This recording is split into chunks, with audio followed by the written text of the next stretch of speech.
And we are live for Chicago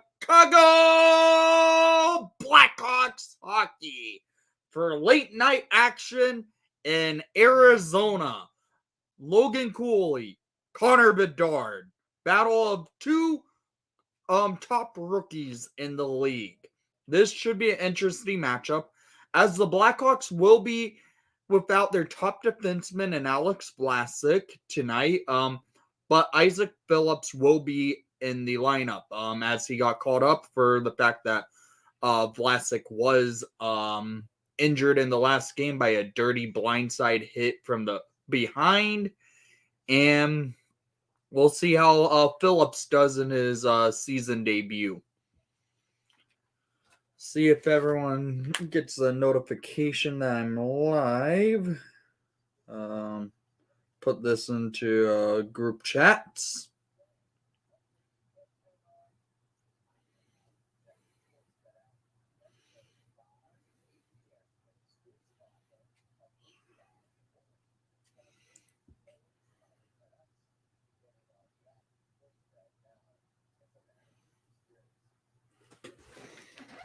But yeah, it should be an interesting matchup. Both teams have a fairly similar standing record as this game is going into play here in the next 10 or so minutes, roughly more so 15. So the standings between the Hawks and Coyotes. The Coyotes have after playing 7 games, have a record of 3-4-0, where the Hawks are with a record in 8 games of 3-5-0. We played one more game and playing against a team that is playing in a college arena. I feel like this Hawks team's ready to pounce on them. After the CU draws back into the lineup tonight, it should be an interesting thing as he's drawing into the 4th line in this game. I would have thought maybe they would have kept the forward lines the same like last game, beating the Golden Knights, but they end up changing them up a little bit. After the CU draws back in, Isaac Phillips makes his season debut. Should be a fun game. Hey Ryan, how are you? Arvid Soderblom will be in net for your Chicago Blackhawks versus Connor Ingram for the Coyotes. Records of 1-2 for Soderblom, and Ingram with a record of 1-1 on the season, but he has a goals against average of 3.20, and Soderblom with a 2.68 on the season. So slight edge, Arvid. I'm doing all right. I'm not going to have a review video for this game, as it would, if I did it, it would end up being posted around 2 a.m. And I don't want to do that. So that's why I decided to go live for this game. I know it's a late game, but it's easier to do a live stream than a video after the game if the game is a late start.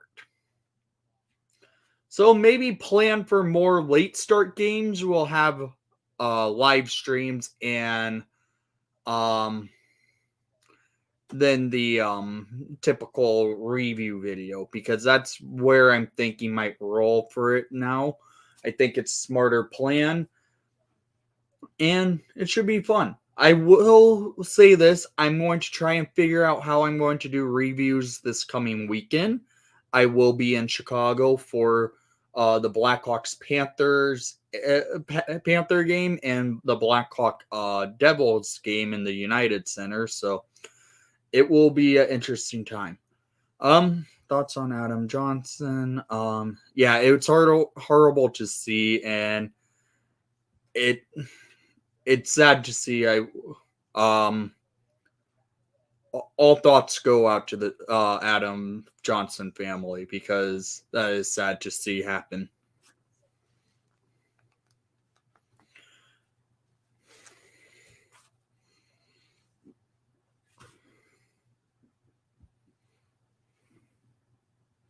As you guys can now tell, I actually still have my jersey wall. I just haven't been using it lately, and videos because I use the Stanley Cup wall for videos.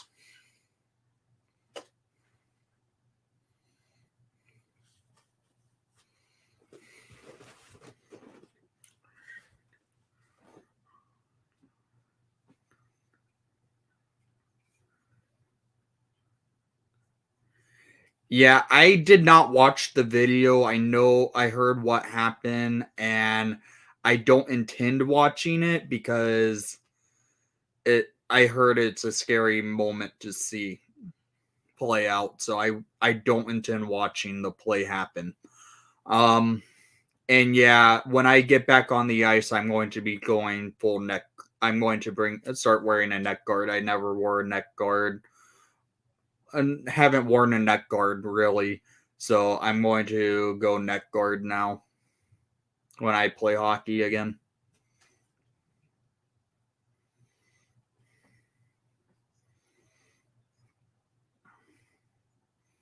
I already wear the fishbowl helmet, but I will start wearing a neck guard as well when I play hockey.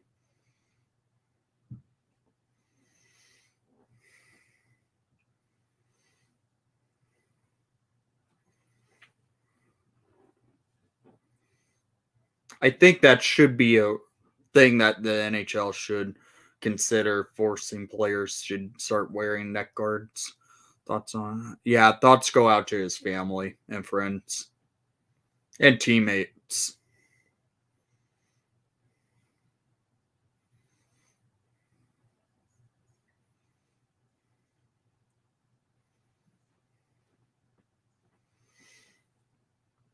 Game should get going shortly. As it is a 9 o'clock start, it's still not even 9 yet. There's 7 minutes till 9 o'clock hits. However, okay, you predict the Hawks to win 4-2 over the Coyotes. Any Bedard action, Ryan? If Bedard gets any points, what are you predicting?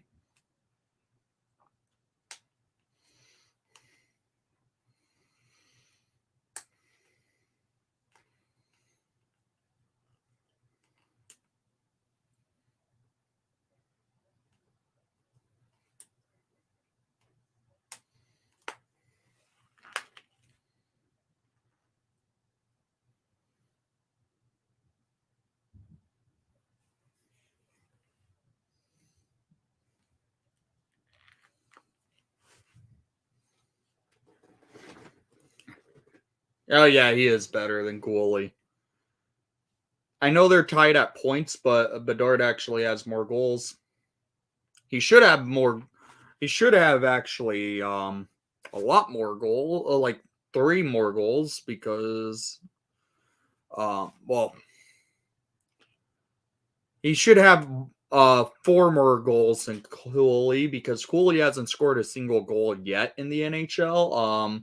Bedard has 3, but he should have 4 technically. BS offsides against the Bruins. Yeah, that offside ruling was bull crap.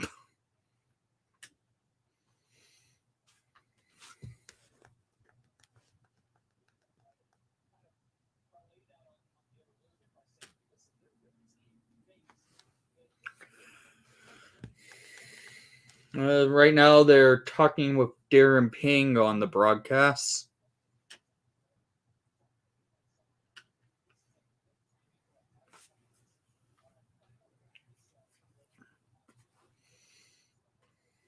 God, that arena is so tiny.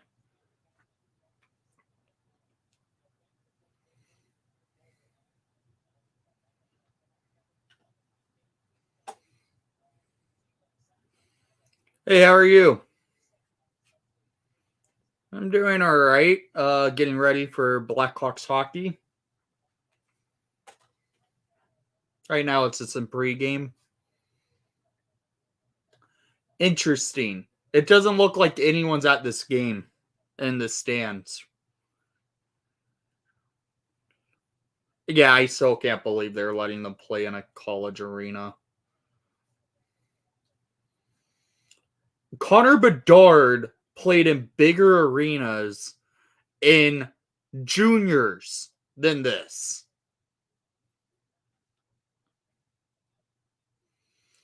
This Mullet Arena is so small. Connor Bedard's played in bigger arenas in the juniors.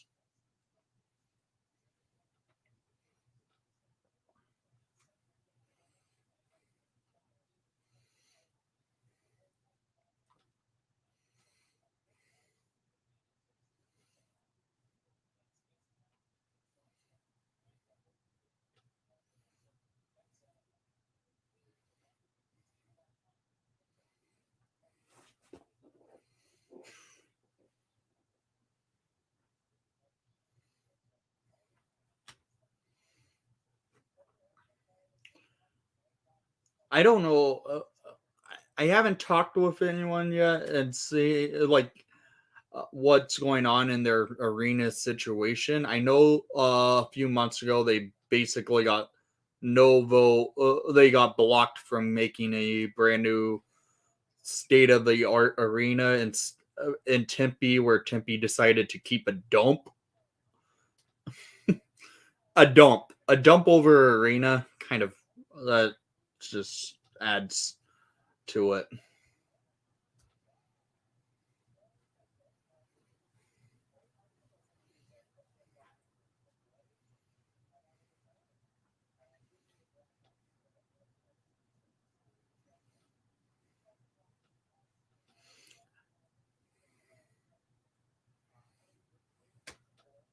They do deserve better.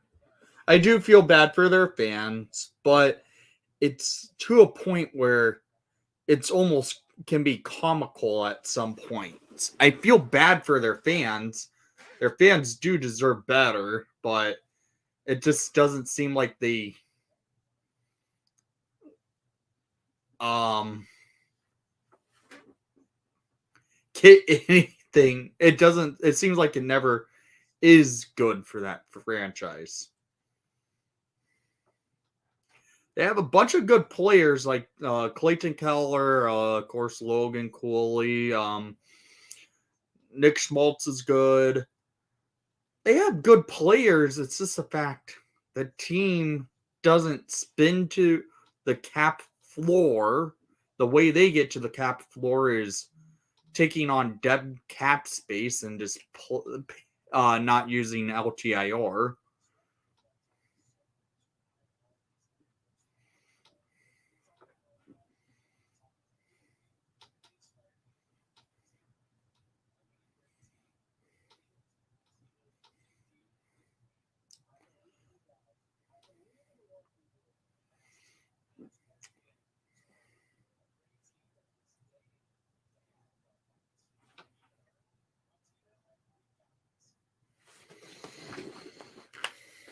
Oh God, the stupid politician commercials are now starting. Ugh. Now that's the worst when the politician commercials start going off.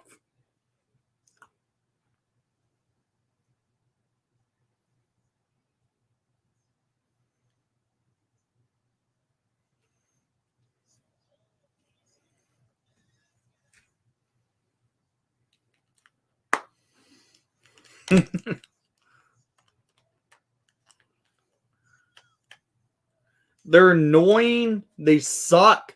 Politicians are idiots, and that's why I will say it. I don't like having talking about politics on my channel, but I can roast the crap out of them if I wanted to. But the fact that their commercials already are starting, that's annoying. That is really annoying.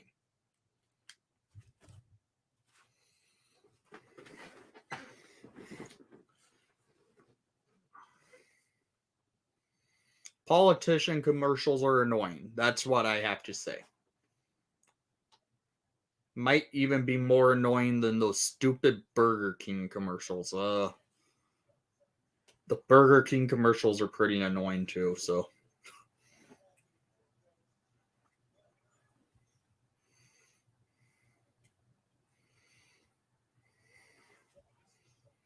All right. Philip Khrushchev is getting his gear ready.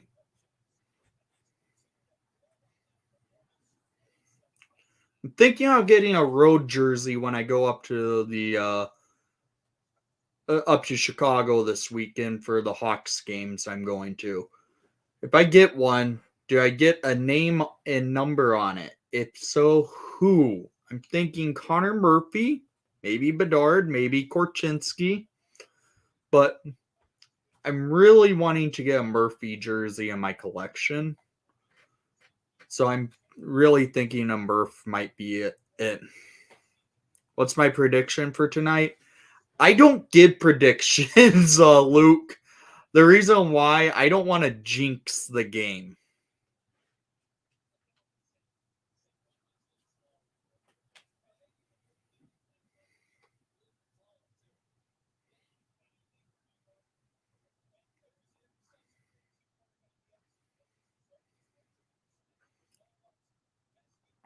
What's up, Charles?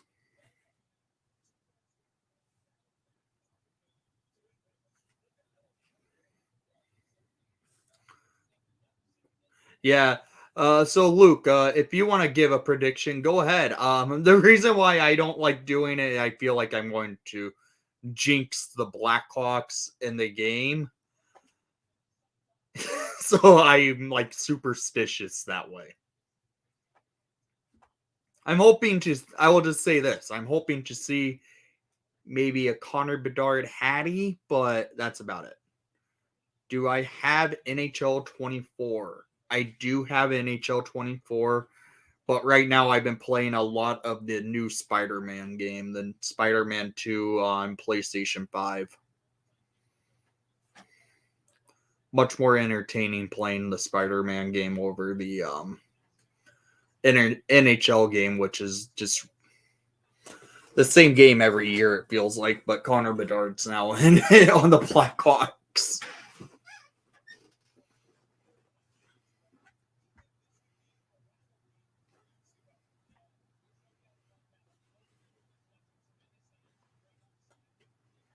Oh God, the Coyotes are wearing those garbage third jerseys.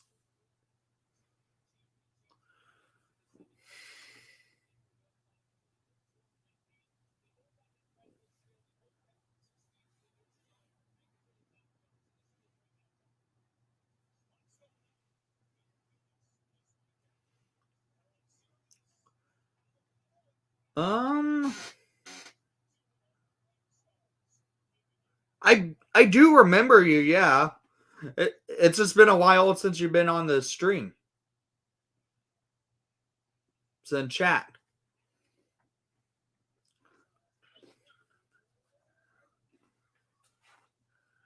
Yeah, I would be interested in seeing that too, Ryan. It will be interesting to see if that does happen, if more players do start wearing neck guards.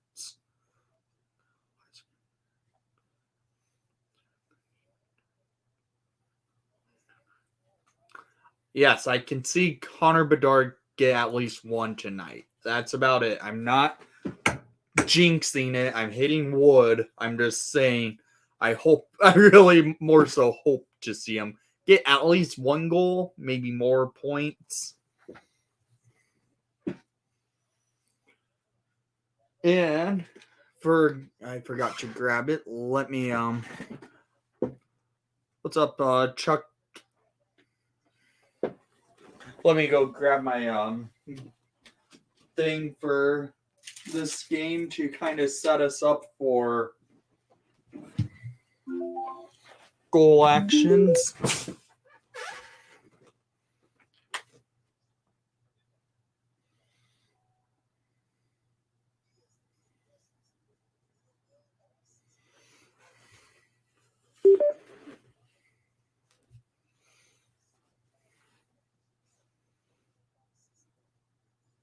Again, guys, I do have to give you the heads up if you are just joining the stream. I want to say thank you for joining the stream. It's going to be a fun game. But to add, I'm not going to have a review for this game since I'm going live for the entirety of this game. With it being a late night start, it just would not be great of me posting a video at almost 2 a.m. after the game, because this game will probably end around midnight. So I don't want to be posting a video around 2 a.m. for you guys getting a notification and saying, what the hell am I doing up still? So I'm deciding to make this a live stream and see how it goes.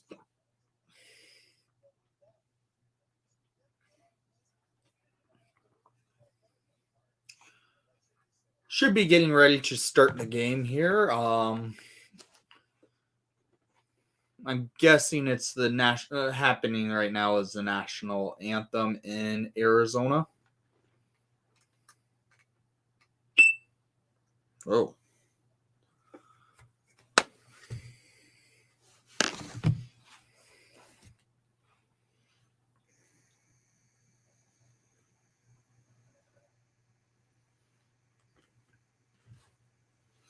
So let me test this out to see if it works for you guys. Let me know if you can hear it on your guys' end, because I'm doing a test.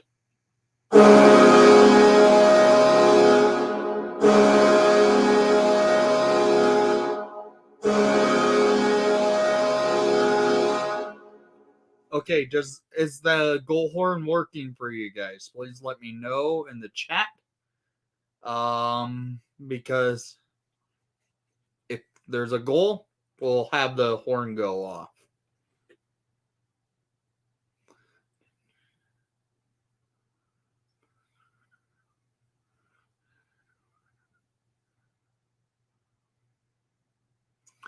I can't say that right now, Ryan, because Danny is still new to the job as owner. At the time when Rocky was running things, I would say Rocky was.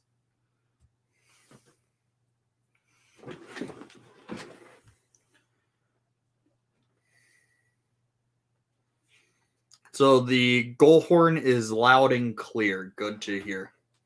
Okay, in net for tonight is Arvid Soderblom with 3 games played versus Connor Ingram with 3 games played, with a record of 1-1 for Ingram and a record of 1-2 for Soderblom. A goals against average of a 2.68 for Soderblom with a save percentage of a 913. And for Ingram, it's a 320 for Ingram and 875 save percentage. Not so good. So with those ugly Coyote third jerseys, they wear a matte helmet. That's weird. And their helmet sponsor is Goodwill. Is that what I'm reading properly? The helmet ad on the Coyotes is Goodwill. I think that's what I'm reading properly on that helmet. You can't write that crap up. Okay, Connor Bedard versus Barrett Hayden. At the dot, Bedard wins the face-off back. The Hawks pick it up, and it was a dump in by Steph Jones, and Ingram plays the puck.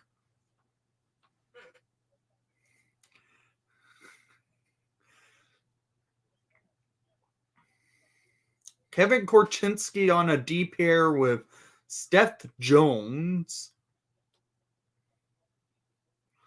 Connor Bedard wins the faceoff back over to Steph Jones. Jones playing in the defensive zone over to Korchinski. Korchinski taking the puck up the ice, dumping it into the offensive zone for Bedard to go on a race. And the Hawks now have control. Kurashev now with it. Kurashev with the game-winning goal the other night over.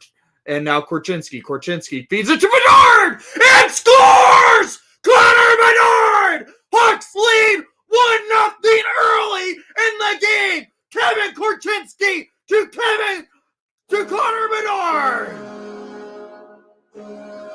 at 1932. Hawks lead 1-0. Connor Bedard with an absolute snipe from a beautiful pass from Kevin Korchinski. Hawks lead it 1-0 early, first 30 seconds of play.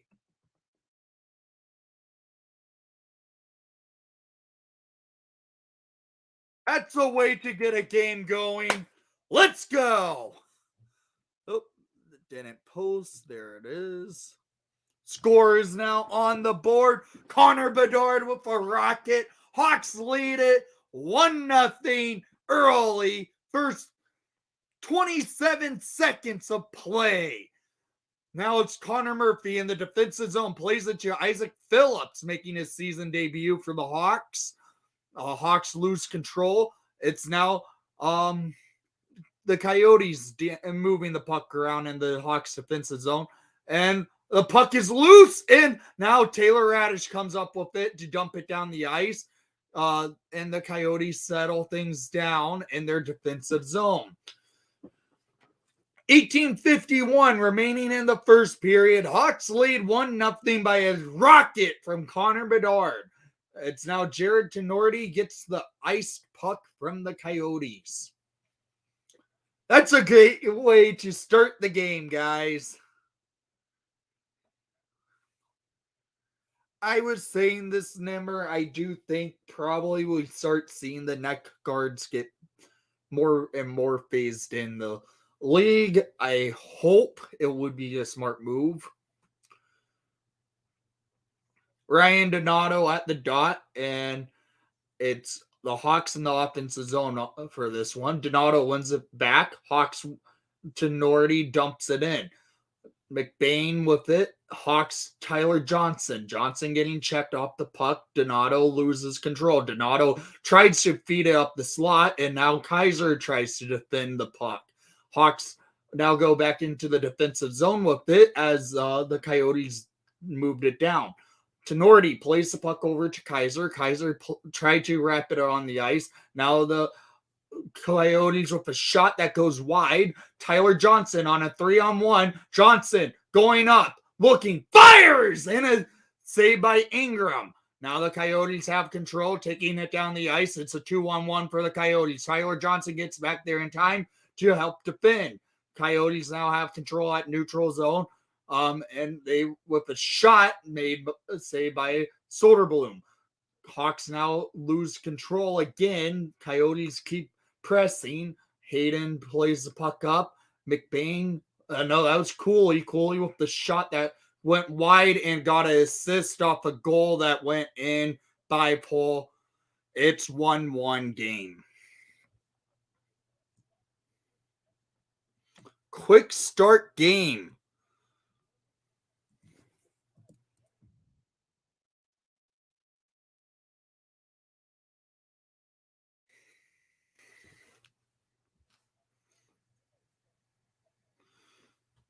Cooley loses the control of the puck and it just goes onto the stick of a Coyote who walks right in and scored. Yeah, that's poor defense there. Entwistle at the dot. Wins the draw. Entwistle gets it down to Phillips. Phillips over to Murphy. Murphy dumping the puck up the ice. That's got blocked. Phillips with the steal, cutting through, dumping it into the offensive zone. Mackenzie Entwistle, the former Coyote draft pick, tried to get there, and now the Coyotes have control.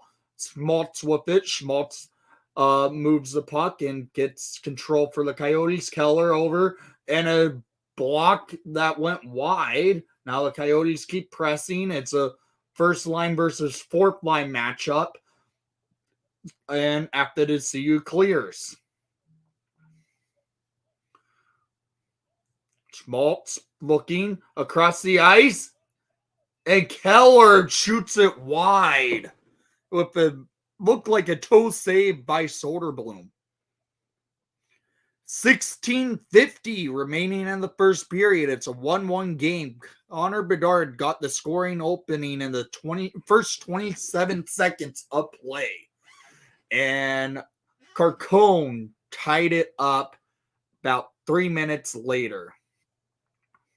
Connor Bedard at the dot. Coyotes wins it back. Looking, sets up, and they shoot it wide. Now it's Foligno. Foligno to Bedard. Bedard going up the ice with it. Looking, settling things down. And moves it to Kurashev. Kurashev back to Bedard. Over to Jones with the shot that goes wide. Actually, there was a save on that, so it did go on net. Jones keeps it in. Over to Korchinski. Korchinski with the shot, and it got deflected up front of the net. Jones back to Bedard on the blue line. Bedard over to Kurashev. Kurashev fires in a save by Ingram. Now the Hawks' first line back out there. It's clearly the first line is what's going to be producing right now for the Hawks.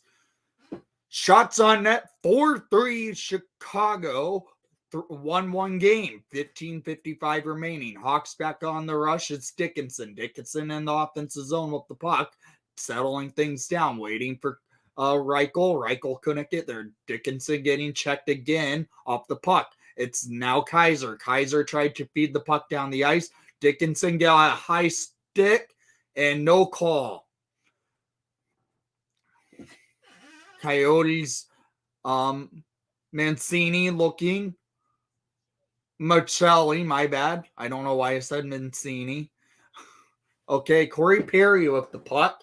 Perry taking the puck up very slowly, but he's able to get there. Perry tried to center it to Dickinson and couldn't get there.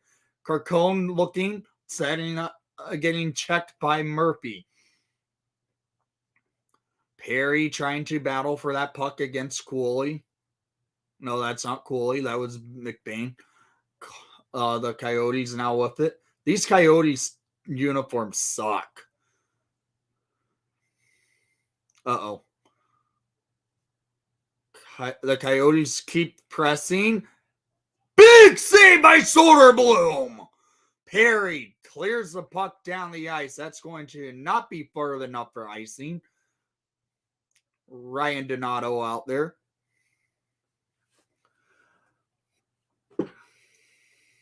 The Coyotes settle things down behind Connor Ingram, and they send the puck up the ice. Reese Johnson trying to play defense versus Clayton Keller. Keller plays the puck down the ice. The Coyotes back there. Clayton Keller gets to the puck that the Coyotes now receive. After DeCu trying to battle for that puck after DeCu. Now with it. Goes across the ice for Entwistle, dumping it into the offensive zone. Ingram playing the puck behind his net. And now the Hawks have control. Entwistle over to Johnson, over to Korchinski, back to Jones. Jones shoots and it gets blocked. Entwistle gets there, and that's a penalty. Holy crap. Reese Johnson took an elbow to the face from what it looked like.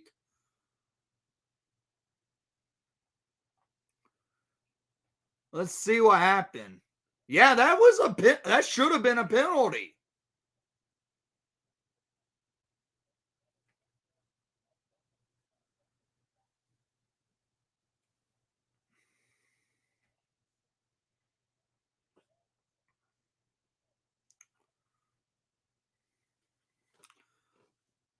That was a freaking almost stiff arm into Reese Johnson's face.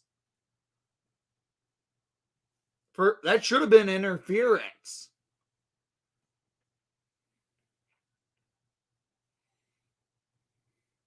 Right now, it is in commercial break. It is a 1-1 game between the Hawks and Coyotes.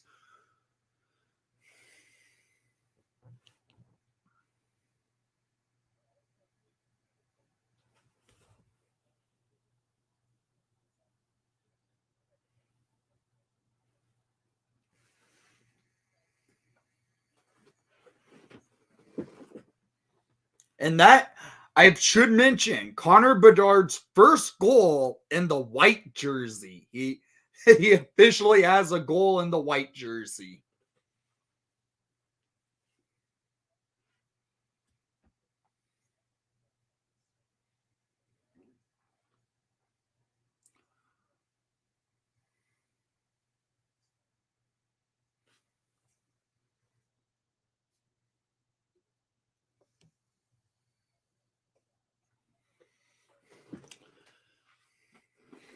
This has been a good start of a game.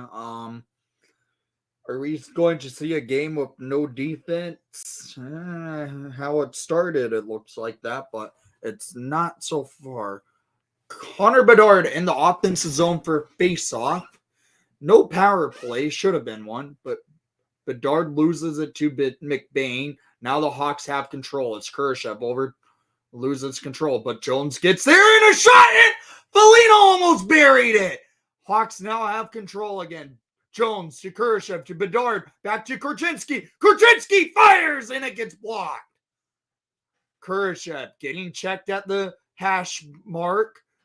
Kurashev trying to battle for that puck. The Coyotes come up with it, but Jones pinches in and gets the puck in time. Jones now in a board battle for the puck with Foligno. Now Bedard looking for Kurashev. Kurashev back to Bedard. Bedard back down to Jones. Fires! And he tried to get the stick onto Kurashev. No, that was Korchinski.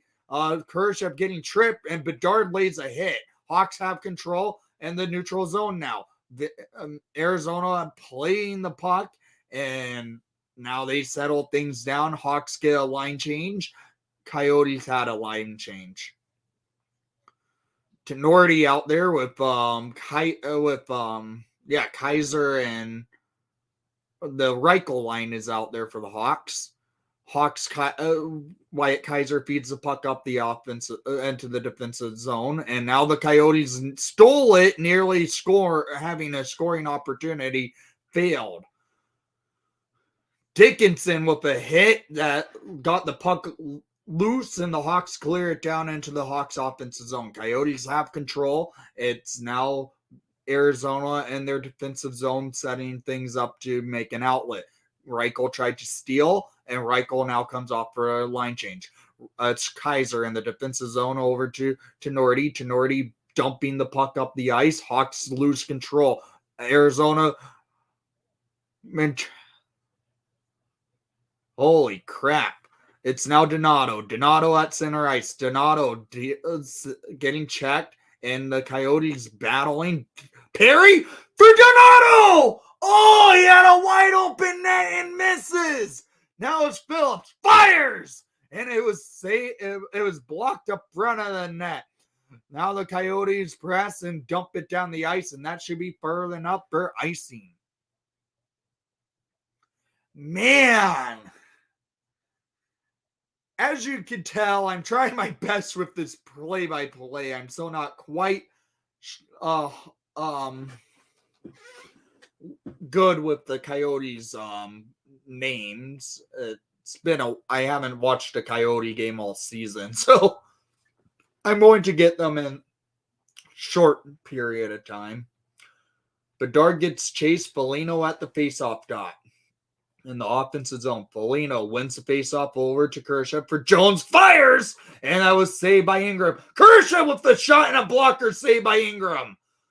Now it's Jones. Jones over to Foligno. Back to Jones. Jones didn't get it off.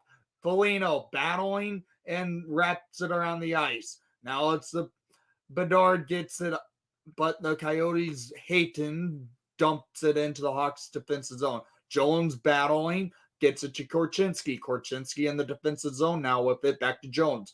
Jones dumping it into the offensive zone. It's now Clayton Keller playing the puck. Hayden now with it. Hayden taking the puck across the ice. Now it's Hayden with a shot that goes off the blocker of Soderblom, and Hawks try clearing. 10:30 remaining in the first period. Shots on net 6-6. 1-1 game.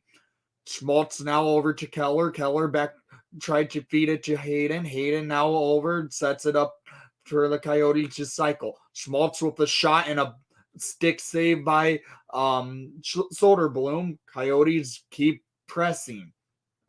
Hawks trying to get back there. It's the fourth line out there against the Coyotes' first line, which I'm kind of questioning what's going on with that matchup. After the CU going into the offensive zone. After the CU French whistle, and it goes wide.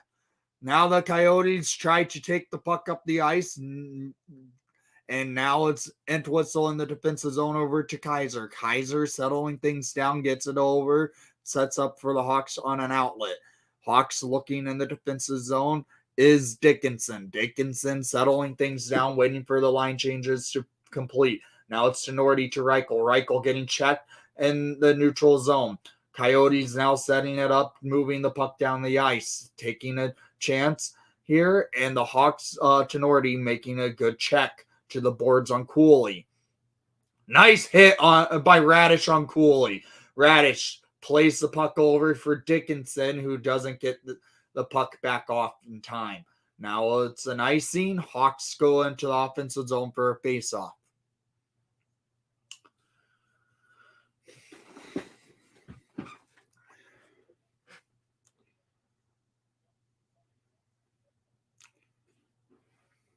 Should be the Connor Bedard line out for this face-off. Match up the Bedard line versus, we'll see, Foligno at the dot, wins the face-off back. Bedard cuts through for Jones, and he shoots it wide. Korchinski now. Korchinski getting checked. Korchinski looking back to Jones. Jones down to Foligno behind the net. Over to Kurashev. Kurashev onto Bedard and the blue line, getting checked on the boards. Bedard comes up with the puck, though, gets it over to Jones. Jones feeds it down to Foligno. Foligno getting checked, and now Kurashev nearly got to it. But Bedard comes up with the loose puck, and the Coyotes clear the puck down the ice. Shots on net, 8-7 in favor for the Hawks. It's a 1-1 game. Goal scored by Bedard and Carcone.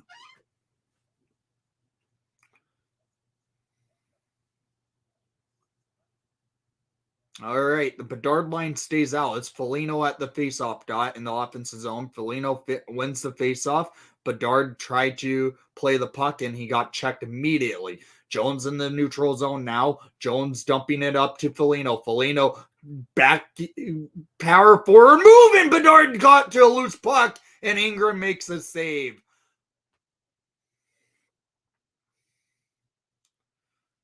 That first line for the Hawks has been playing virtually in the offensive zone this entire time, which is looking good for the Hawks. It's currently in a commercial break here.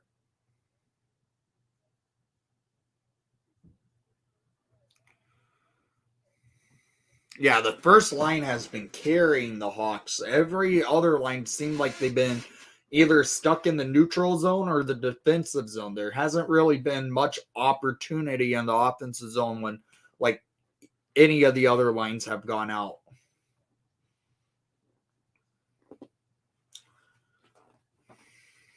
Gotta get those lines moving. It's time to make a line that works for Lucas Reichel.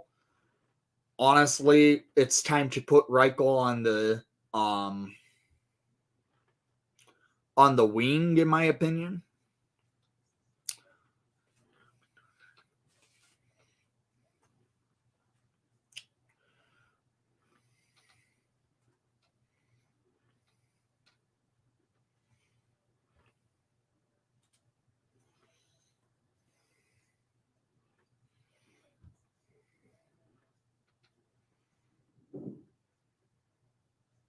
Yeah, Reichel at center does not work.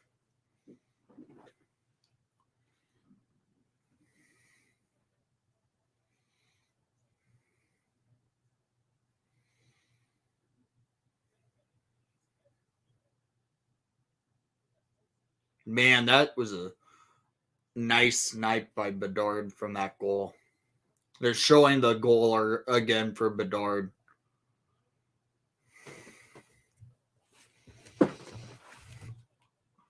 All right. Hawks in the offensive zone. Tyler Johnson's getting chased. It should be Ryan Donato going to the dot now. Donato looking to win this faceoff back for Tyler Johnson. Perry gets to it. Perry tried to cut through power for a move, but now the Hawks in the offensive zone. Donato looking upwards, and now the Coyotes steal. line has not been doing much for the Hawks.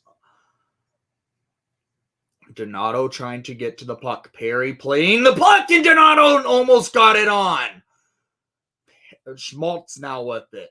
Schmaltz sends the puck up the ice. Now it's now the Coyotes taking it in. It's Murphy. Murphy getting checked in his defensive zone. Tyler Johnson with it. Johnson playing the puck across the ice for Donato. Donato can't control the puck, and now the Coyotes control in their defensive zone. Shots on net 10-7 in favor for the Blackhawks. Shots attempted, though, have been 19-11 for the Blackhawks. That should be an icing. Kaiser gets there. Put the Bedard line back out there. 7:10 remaining in the first period. 1-1 game. And the only line so far has been the first line to really produce much of the chances.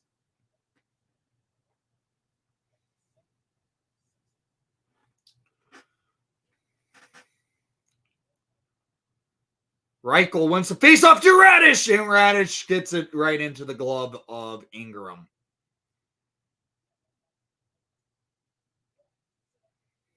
7:07 remaining. Reichel at the dot. Reichel trying to win another faceoff. Reichel wins it over to Kaiser. Kaiser cutting through, shoots it into the glove of Ingram.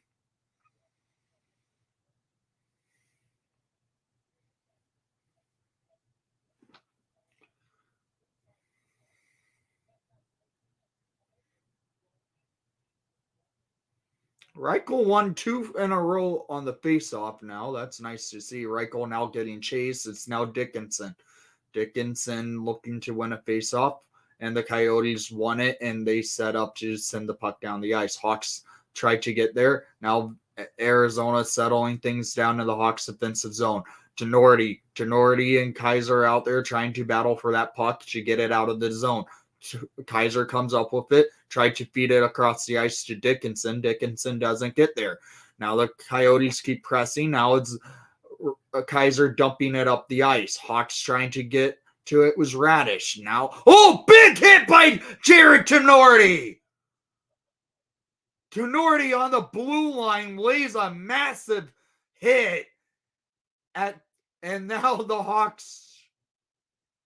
Man, that was a big hit. That lit up the Coyote skater. I didn't catch who it was. And the Coyotes take the lead off a greasy rebound. It's a 2-1 game. Damn it.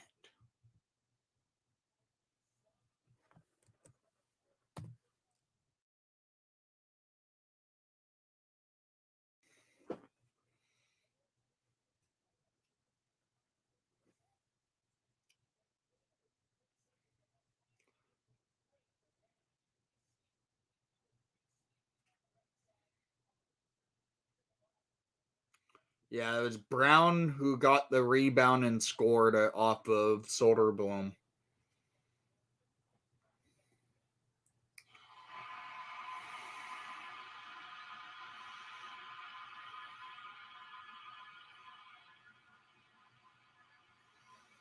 Entwistle loses the faceoff. Brown now dumping it in, who just scored to give the Coyotes the lead. Entwistle with a check in the defensive zone. God. Something you don't want to see happen. You lay a massive hit and it leads to a goal against. Okay, Connor Murphy now out there. Murphy looking to settle things down, and he loses an edge, and now the Coyotes have control in their defense in the Hawks defensive zone. Coyotes setting it up. Murphy costing us, and it looks like the Hawks will be going to the penalty kill. Connor Murphy to the box.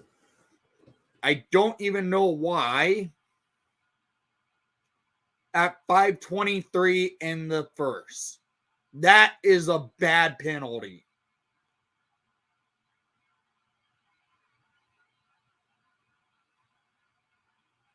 Oh, yeah, they will.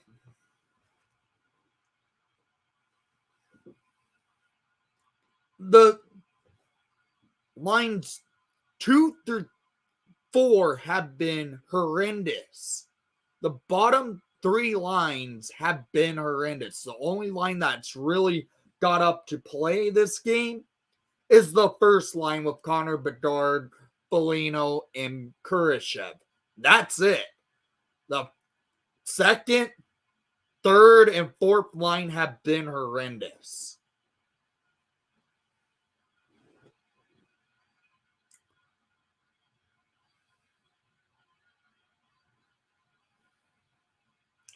They may have generated a few chances, but not high quality chances. They need to wake up.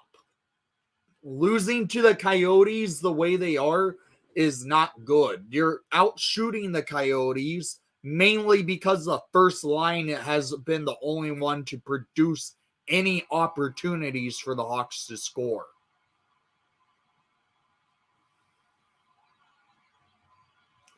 Luke Richardson is going to probably have some words for the team in intermission.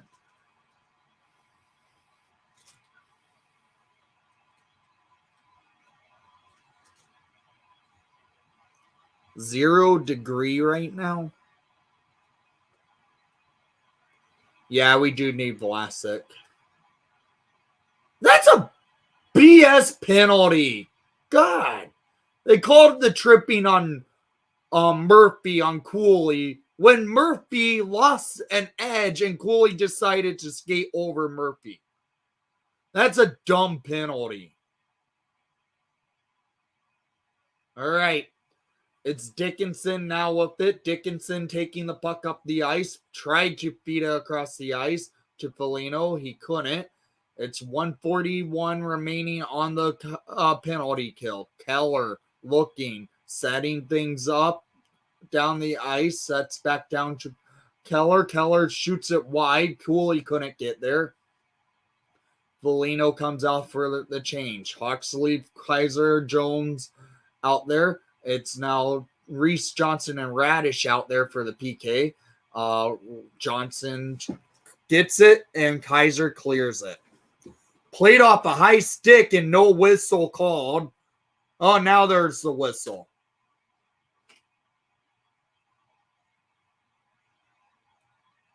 Yeah, the defense has not been the greatest, mainly because it's a whole new deep pairing setup, except for the bottom D pair. But Tenorti, Reese Johnson at the dot. Isaac Phillips and Jared Tenorti's out there with Johnson and Radish. Radish going to take the face-off now. Radish wins the faceoff. Now it's Phillips dumping it into the Hawks offensive zone. 1:02 remaining on the PK. Phillips tried clearing it, and now the Coyotes set up for a power play cycle. Tenorti tried to check the puck, and they scored.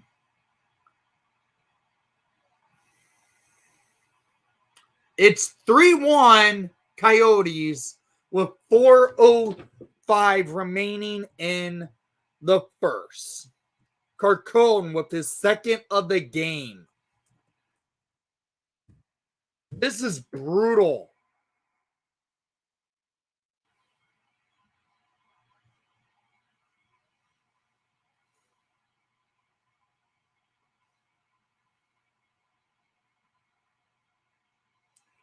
That's a little bit bad defensive play by Phillips also. Kind of flat-footed. Absolutely brutal. Hawks are down by 2 to the Arizona Coyotes. We really need Vlasic back. Oh. And Foligno gets into a fight. Foligno laying a couple punches in. I don't know who that is. O'Rourke. And Foligno wins that faceoff. That should wake up the Hawks.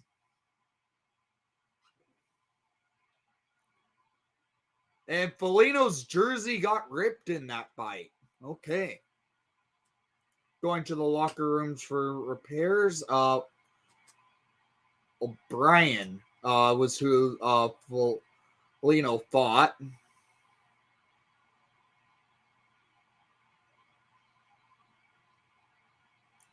Foligno had to get O'Brien to the boards to start laying the punches and getting into the fight, and that worked out for Foligno and got the win. Yeah, that's a leadership fight for the Hawks.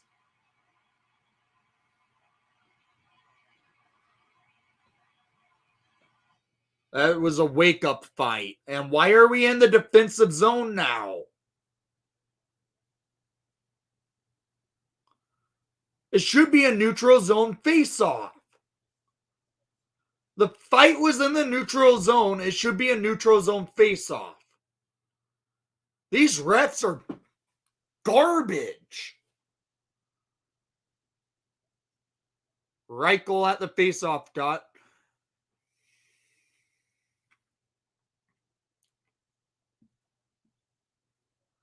Reichel wins the face-off in the defensive zone. Hawks now set up.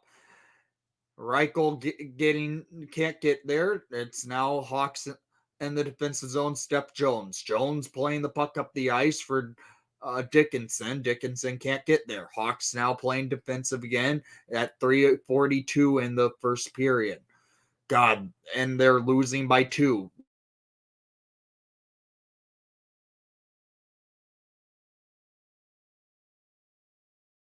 When we got off to a great start. Connor Bedard goal. It's now Wyatt Kaiser. Kaiser playing the puck up the ice over to Dickinson. Dickinson in. Shoots it into the glove of Ingram.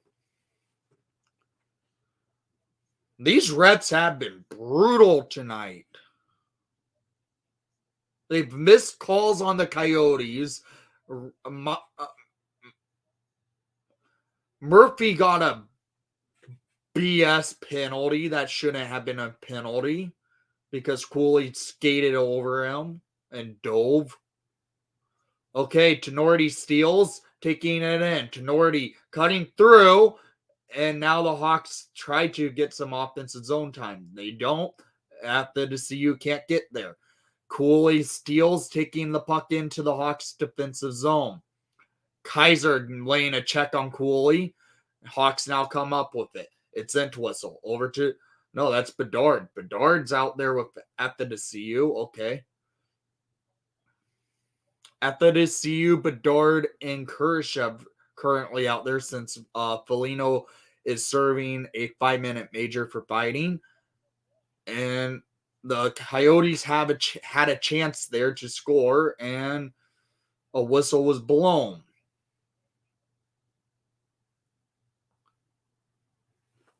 What the hell? Connor Bedard to the box for nothing. What the actual hell is this? These refs are...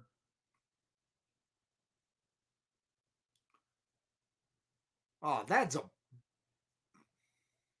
soft call. That's brutal.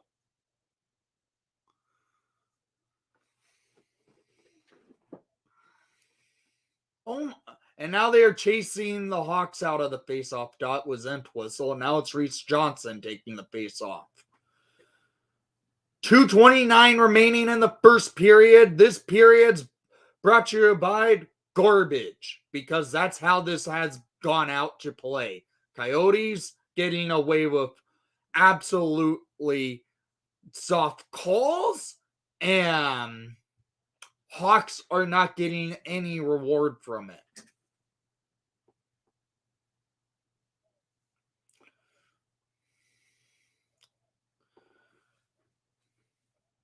Kaiser trying to get there. Now it's Hayden. Hayden with Schmaltz. Schmaltz playing the puck back to Hayden. Radish tried to play the puck. Now the Coyotes set up on their blue line in this power play. Hawks trying to kill it. Schmaltz plays the puck up. Schmaltz with it, sets it up. Nice hit there by Murphy, but they allowed a couple shots off anyways. Cleared by Murphy with a minute remaining on the PK. Shots are 13-11 now for the Coyotes. This has been... I have no clue, but man, they need some glasses.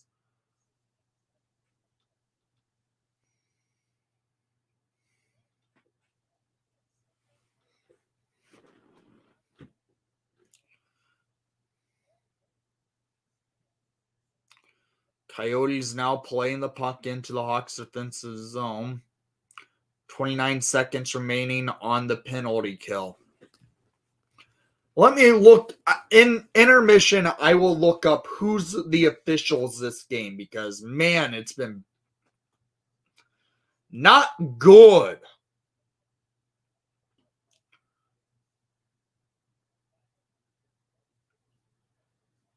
Entwistle at the dot.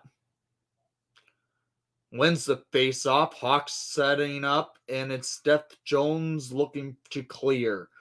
25 seconds remaining on the PK, 47 seconds remaining in the first period. It's a 2-goal lead for the Coyotes. 2 goals scored by Carcone, a goal scored by Bedard in the first 27 seconds, giving the Hawks the lead, and then everything went derailed. All lines behind the Bedard line has been brutal.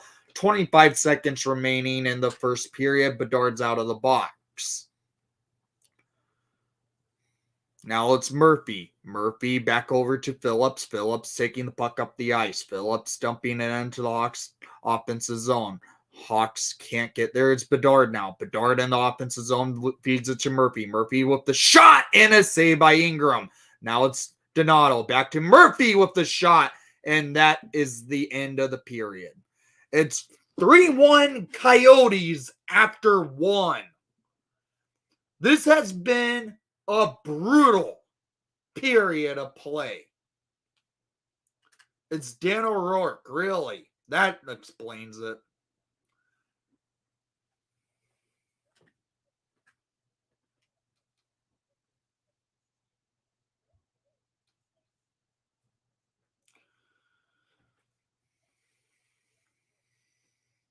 All right, Ryan. We did see fisticuffs this first period, but I feel like Foligno got into that fight to wake the team up, and it didn't really show to wake up the team. So Dan O'Rourke is one of the officials. Ugh.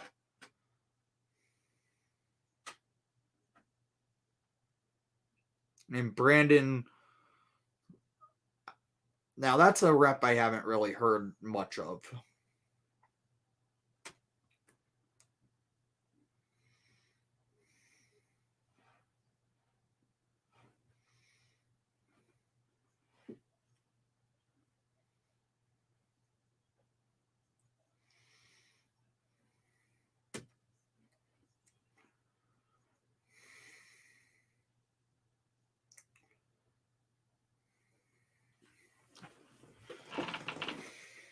Got to see Connor Bedard score, but man, that lead did not last long.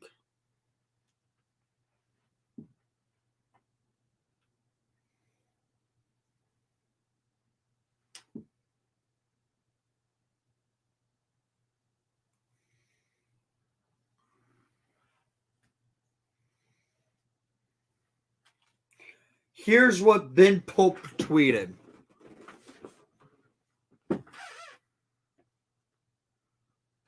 Yeah, the defense has not been good tonight.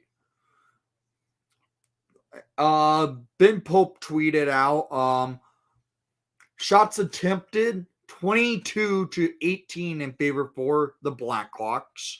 Shots on goal 12-12. scoring chances now 8-11 to the Coyotes. I guarantee it, the first line alone is the only line that had the scoring chances for the Blackhawks.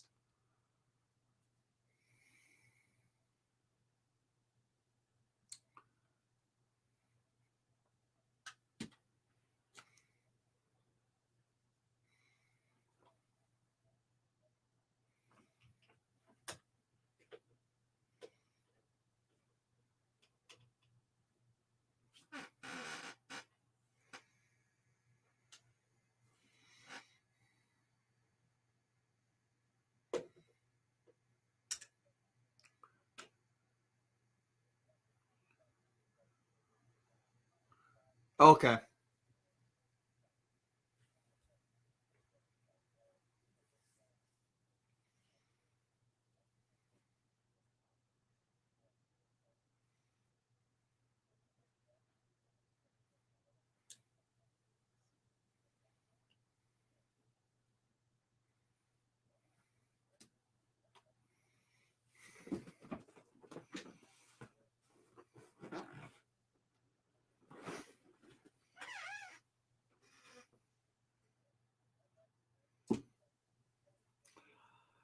I will say this.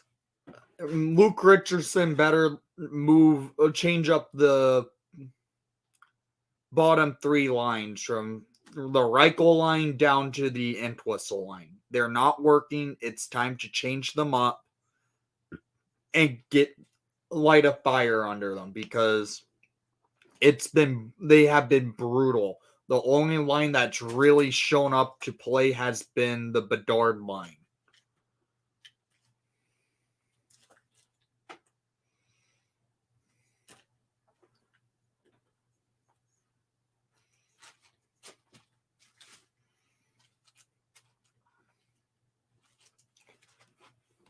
Who do we have next for on the schedule?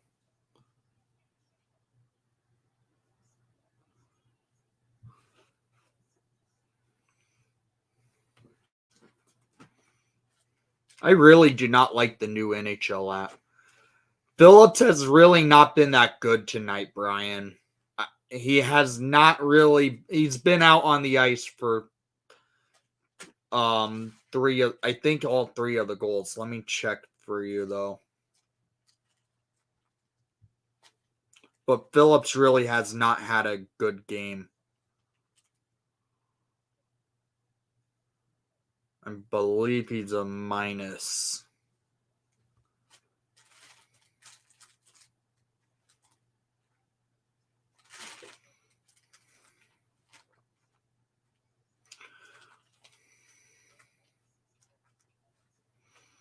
Isaac Phillips is a -1 with 6:05 of play.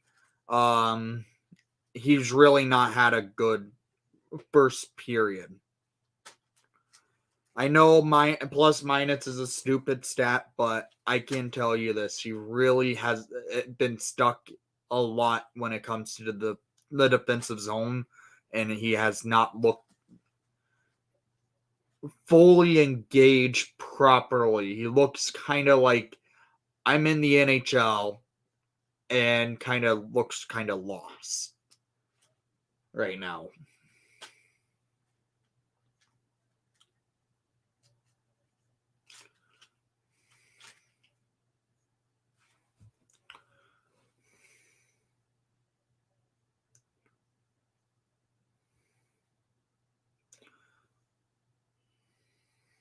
Soderblom hasn't had a good game either so far.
I say, honestly, get Reichel out of the center spot. Even though he's done good at the dot tonight with winning 100% of his draws, they need to put a line together for Reichel to succeed, and they haven't. Perry is not going to help Reichel after the CU should. Granted, he really hasn't this year.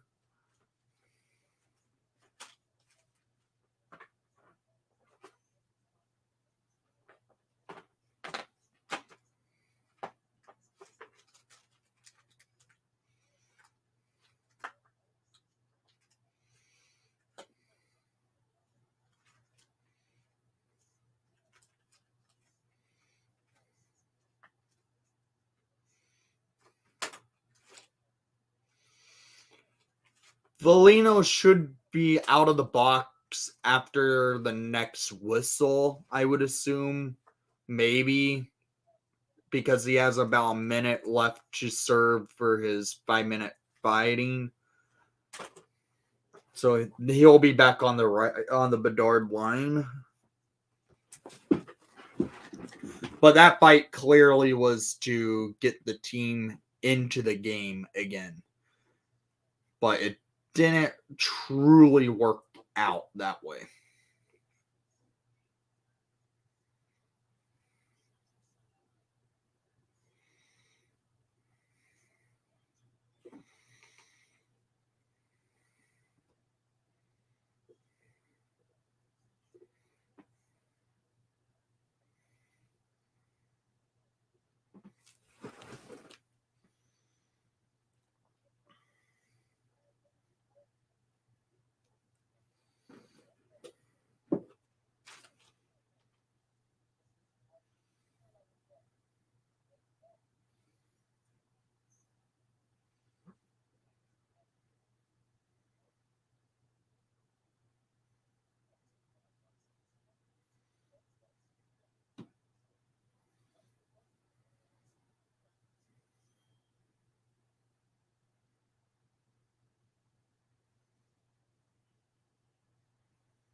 Ice Hogs were called Mitchell Weeks and Ross.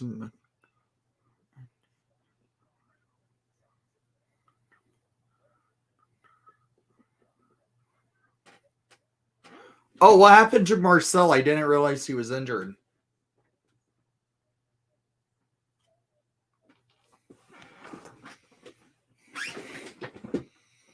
I haven't been able to catch many of the Ice Hog games because this year I didn't get the AHL package, even though I wanted to.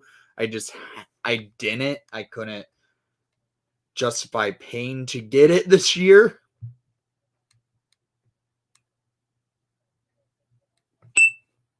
I don't know what that beep was, guys. I'm sorry.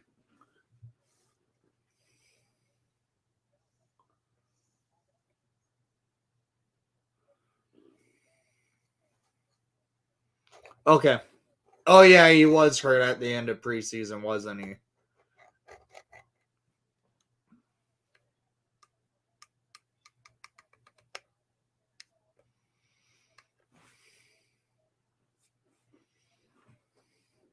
Now, guys, do you want to see a project I was working on for a jersey that I will wear to game this December at the United Center?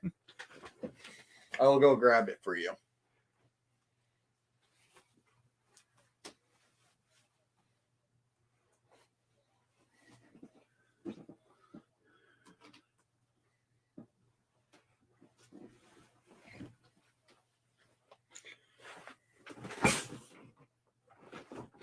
Really? What did he do today? You don't see head coaches really get ejected from games in the NHL.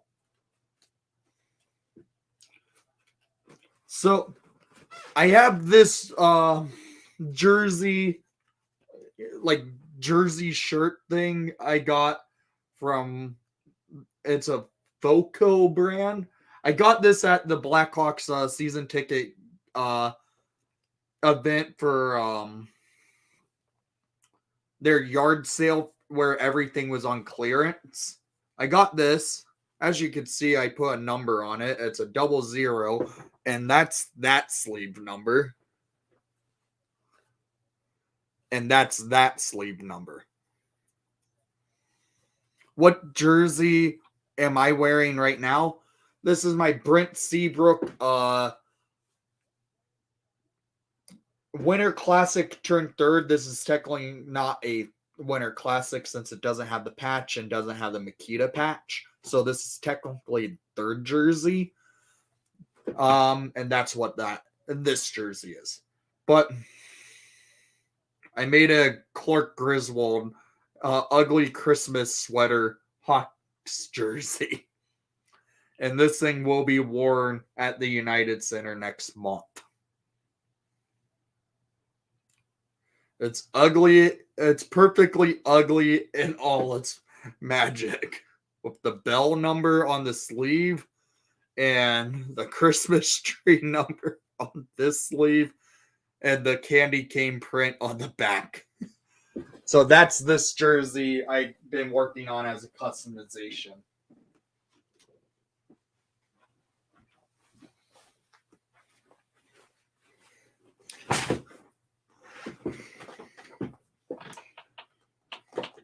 Hawks better wake up for the second period. Maybe another Connor Bedard snipe.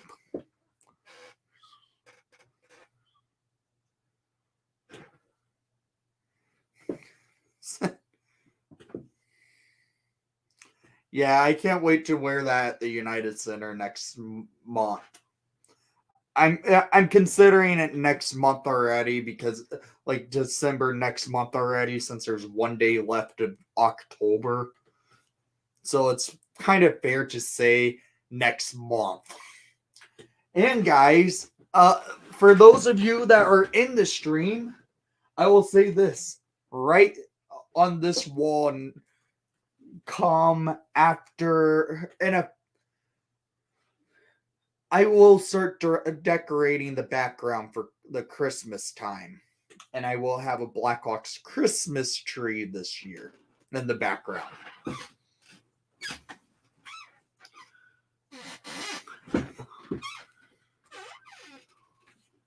No, but there's never been a Halloween themed jersey. If there was, I would have gotten it just so I can wear it on Halloween.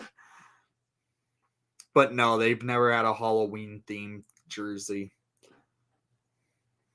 Like that jersey, it's not the like an official jersey. It's from the company Voco, who makes a bunch of unique stuff like the ugly Christmas sweater jerseys, like a pair of overalls, a onesie. They make like that type of stuff. They also make bobbleheads. And that's pretty much, they make novelty type crap. Tchotchke stuff. So if I were to have got if they made a Halloween one, I would get it, and I will make it something, come up with a good name for the back of a Halloween jersey. I don't know. All right, the Hawks are back out on the ice for the second period of play. Hawks are down by 2 goals after scoring 27 seconds into the first period by a Connor Bedard snipe. The Coyotes erased that quick lead pretty much shortly after that by 3 minutes and 30 seconds later. All right, we go to the second period. Hopefully, a wake-up call was given to this team. Wish they had special jerseys during games like they used to do. Yeah, same. I do too. I hate the idea that the NHL stopped doing the specialty warm-up jerseys.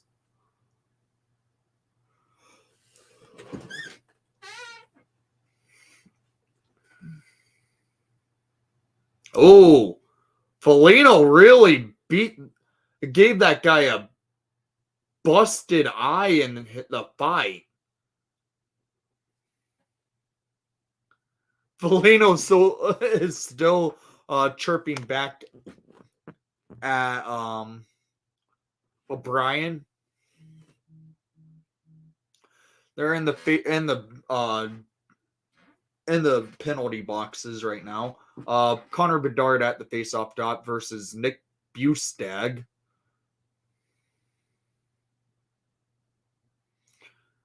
Bedard wins the faceoff and gets it to Kurashev. Back to Bedard. Bedard dinking through the offensive zone. Looking. Back door for Kurashev. And the Hawks lose control. And now the Coyotes go up the rush. A nice sliding block for Bedard to try and set up a steal for the Hawks. Steph Jones is there in the defensive zone for the puck.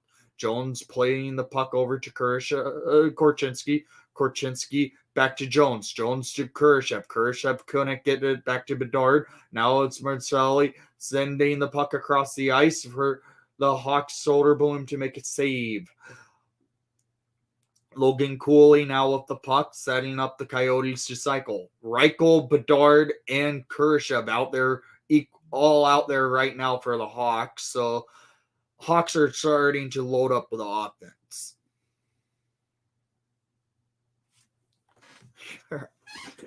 Oh, your eyes. His eye was really messed up.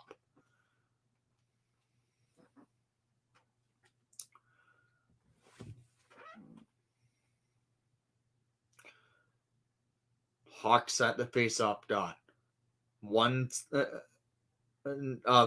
54 seconds of play has commenced. Coyotes with a shot and a big save by Soderblom. Arizona is trying to battle Hawks in the defensive zone.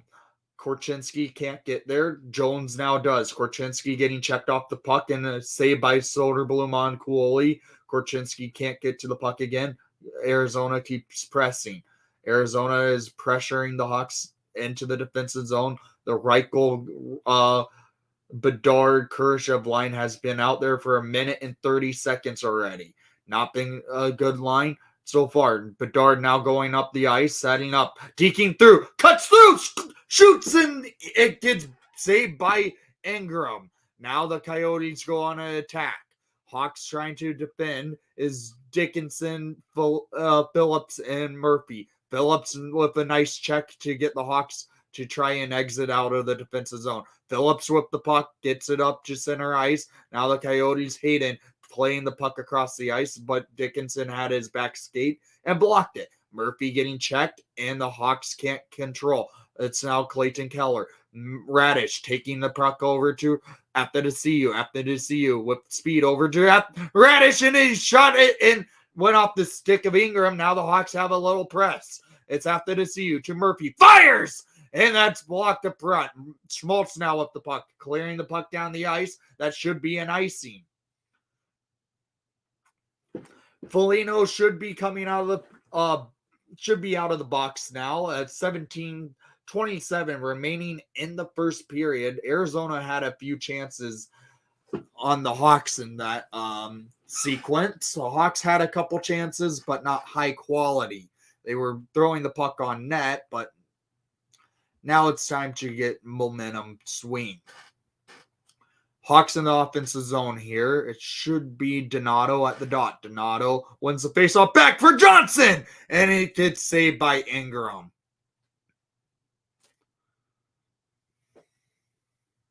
Ducks coach got thrown out was because he didn't like the call after a review and was screaming at the refs. Okay, that makes sense.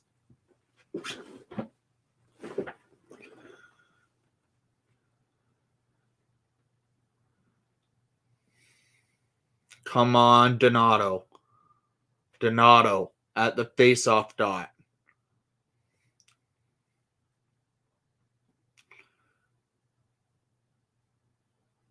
Donato wins the faceoff. Hawks now battling for the puck. Donato and it was a tie up, and now the Hawks in the neutral zone. What Coyotes come up with the puck. Kaiser in the defensive zone with it, and behind going around the net of Soderblom. Hawks lose control. Arizona cuts through looking for an opportunity. Arizona getting blocked. Now it's Tyler Johnson dumping the puck into the neutral zone, and it went out of play. Oh, John Gibson got injured? That's not good. That should have been a slew foot. O'Brien kind of laid a slew on a foot on Steph Jones, and that was not called.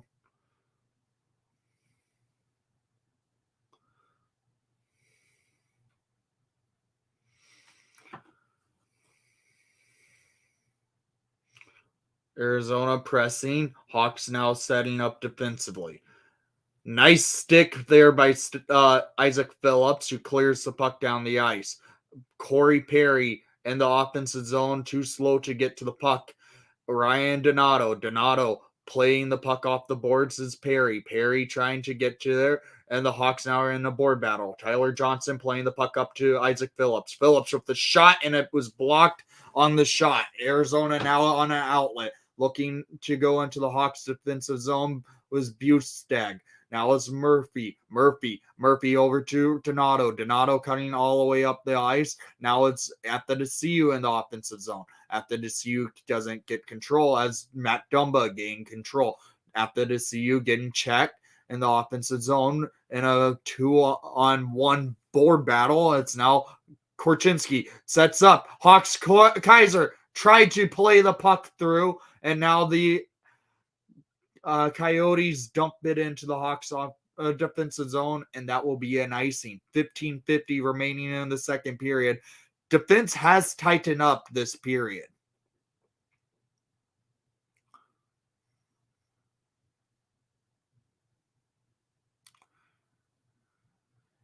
Jesus. How many fights has he gotten into? Because Foligno really beat him up in the fight that they were in. Foligno at the faceoff dot versus Butstag.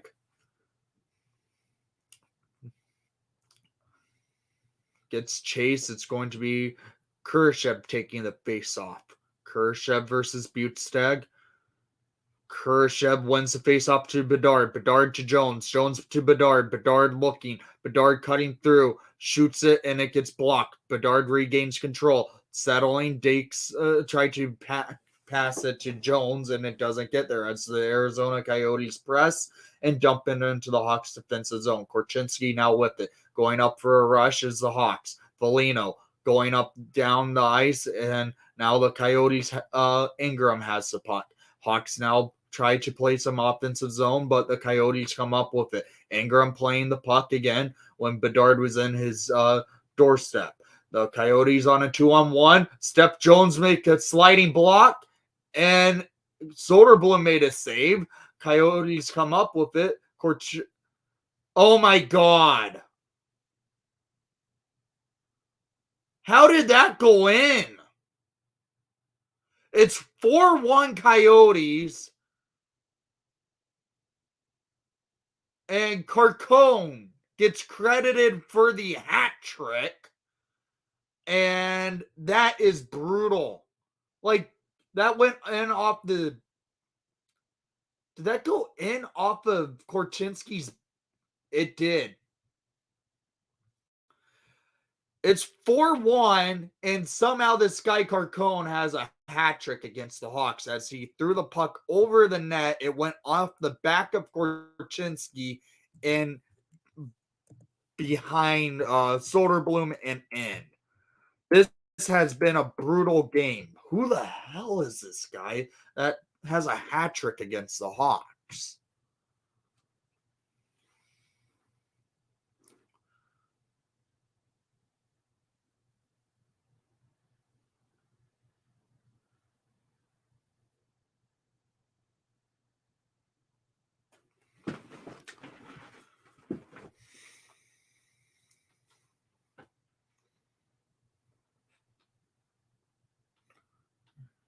Yeah, it was bad defense still.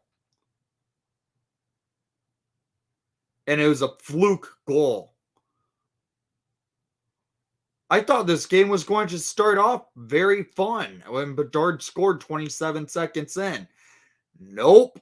Coyotes with another chance, and now it's Nick Schmaltz in the Hawks' defensive zone. It's the Hawks is all falling all over themselves. Coyotes pressing as Schmaltz. Schmaltz now keeping control for the Coyotes. Keller playing the puck up the ice. Arizona keeping press on. Keller getting checked. Hawks can't get to the control. It's Keller. Keller looking and a block right there. Keller now has control. Keller back down to the Coyotes set up. Coyotes looking Schmaltz over to Keller. Keller sets up the crease, and I think it's time to make a change in that. Radish now with it and dumping it into the Hawks offensive zone.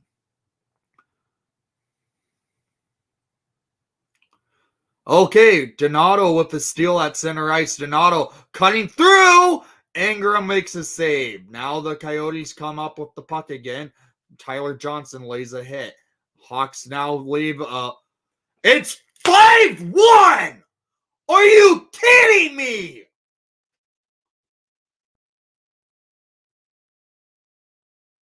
McBain snipes it on a 2-on-1 break as Wyatt Kaiser was left all alone making a sliding pull attempt.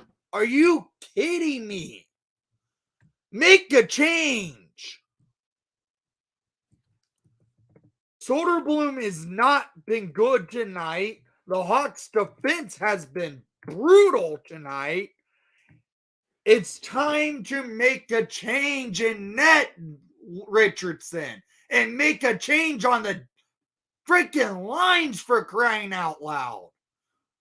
This is an embarrassment. You're losing to the freaking Coyotes in this fashion. After beating the Vegas Golden Knights, you're losing to the Coyotes 5-1. Not even half of the game is over. Wake the hell up.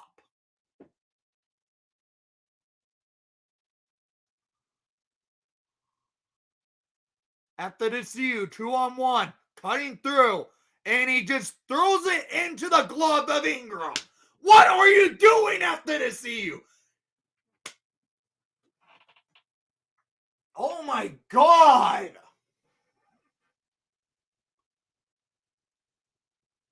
This is embarrassment.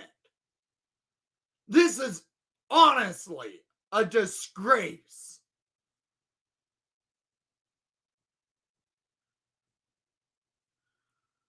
Soderblom has not made the big saves that he needs to, though. He's been, I get it, left out to dry, but holy crap, this is brutal. How do you go up and compete against the Golden Knights, beat the Golden Knights, and losing 5-1 to the Arizona Coyotes? This is a disgrace. This is shows why the line combos suck.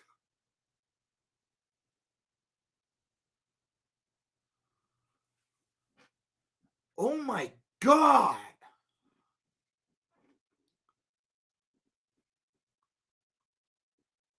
Oh, it better be, because holy hell, this has been freaking disgraceful to watch.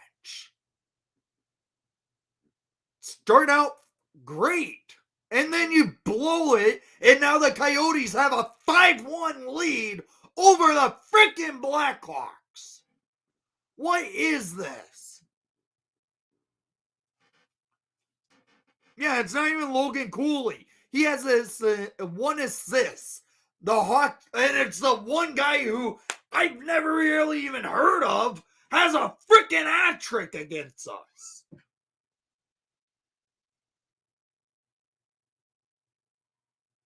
Bedard at the faceoff tries to do it all himself, but the Coyotes come up with it. Butstag going up the ice, shoots it onto Soderblom.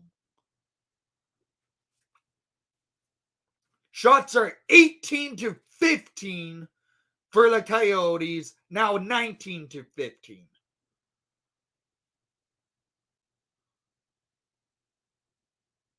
This has been a disgrace to watch.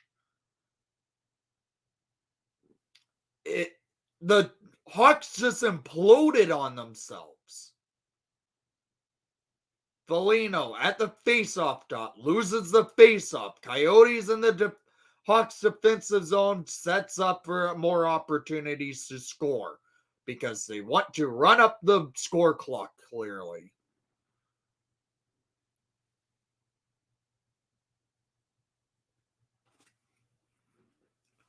Jesus Christ, this game has been terrible. I get it. We're a rebuilding team. This is year 2 of a freaking rebuild still. But you shouldn't be losing this bad to the Arizona freaking Coyotes. I'm sorry.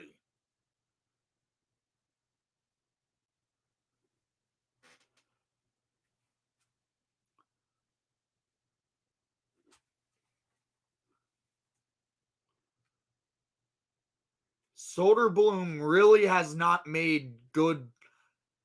He really has made one good save this entire game. This has been a disgrace. The Hawks only have 4 shots on net this period to the Coyotes 8. It's just been a dumpster fire. Radish getting checked. And now the Hawks have to try and race for the puck. Hawks in the offensive zone. Radish with the shot and a save by Ingram.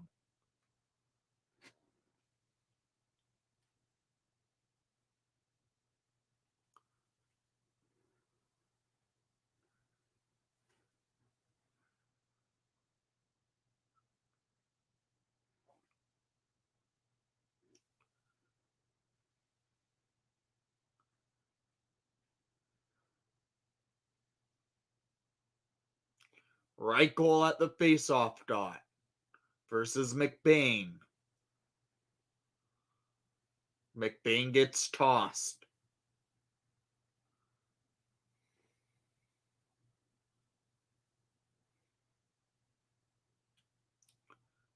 Reichel loses the faceoff to Kerfoot.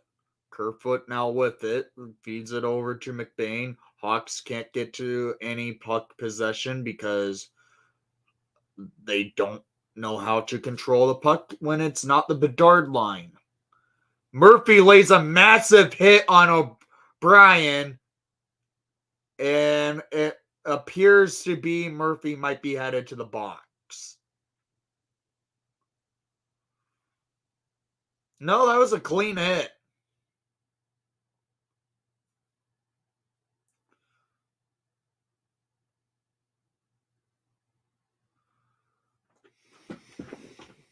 Reichel won the faceoff. Hawks now in the defensive zone. Reichel dumping, can't get to it, and that's an icing.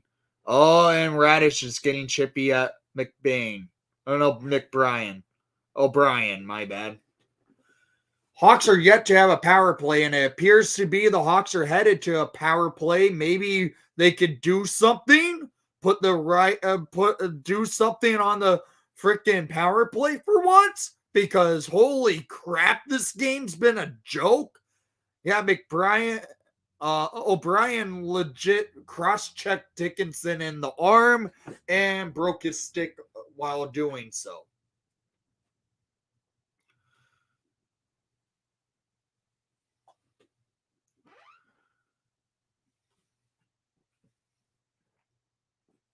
He's a goon.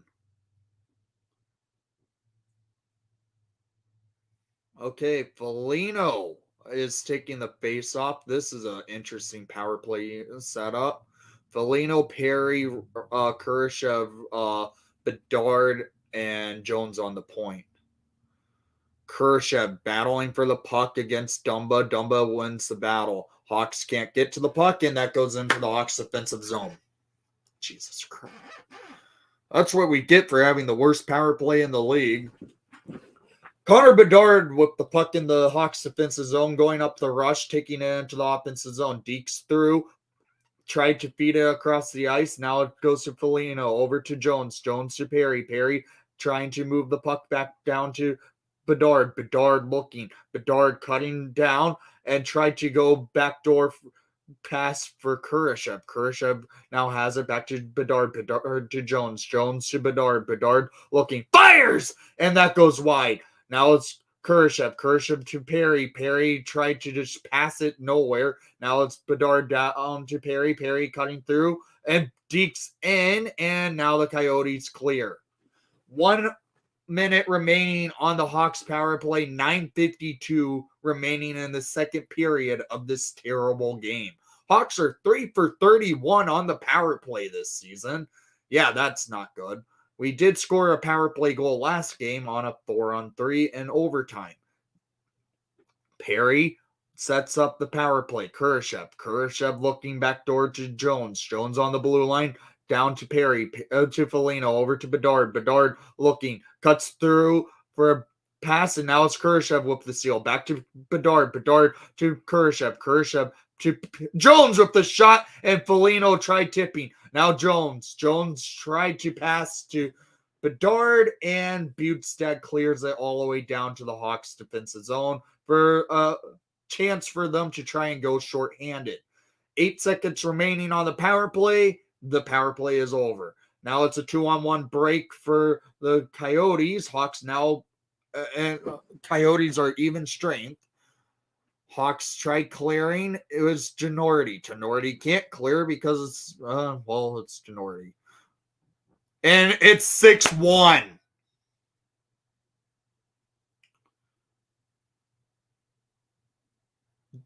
Sean Durzi scores to make it 6-1. This is officially the worst game under Luke Richardson. This is it's a joke. Kaiser stands right in front of the net of Soderblom, leading to a screen, and it's 6-1.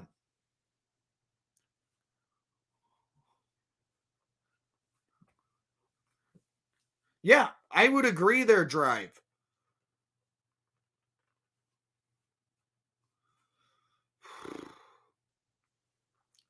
As you guys may tell, I am not happy. Not happy at all with this team tonight. This has been a blatant, I will just say, I'm sorry for my language, piss poor effort by the Chicago Blackhawks tonight.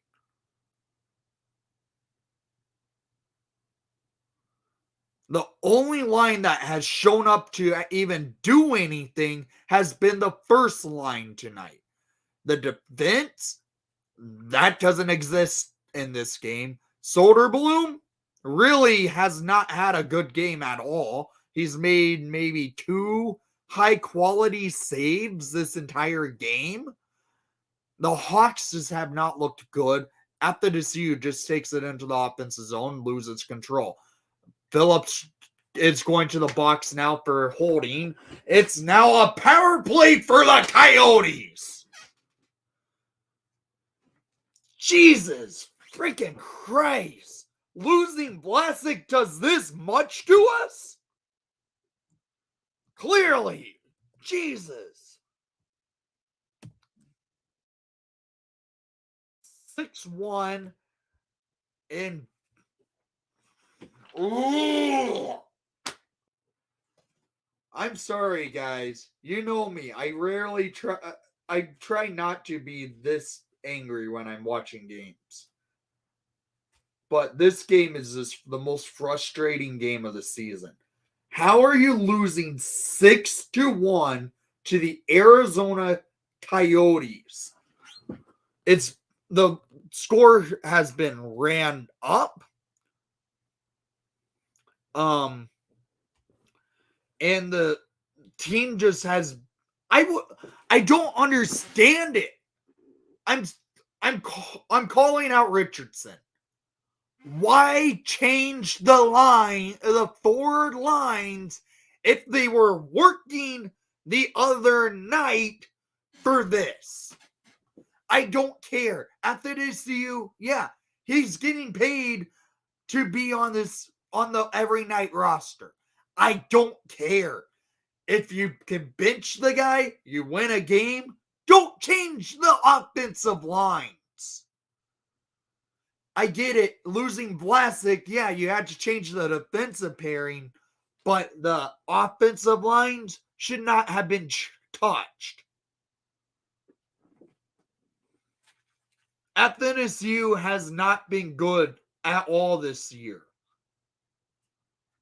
The D lines are not good tonight because basically they're all new D pairing at all this entire season. We haven't seen much of Korchinski with Jones this season. We haven't seen Phillips at all this year. Murphy's had a rough game. The Tenorti Kaiser D pairing is Tenorti's can be a liability.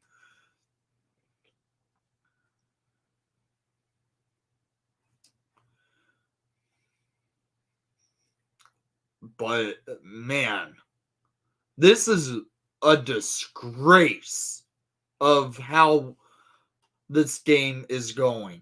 I'm just baffled. Oh my god, it almost was 7-1.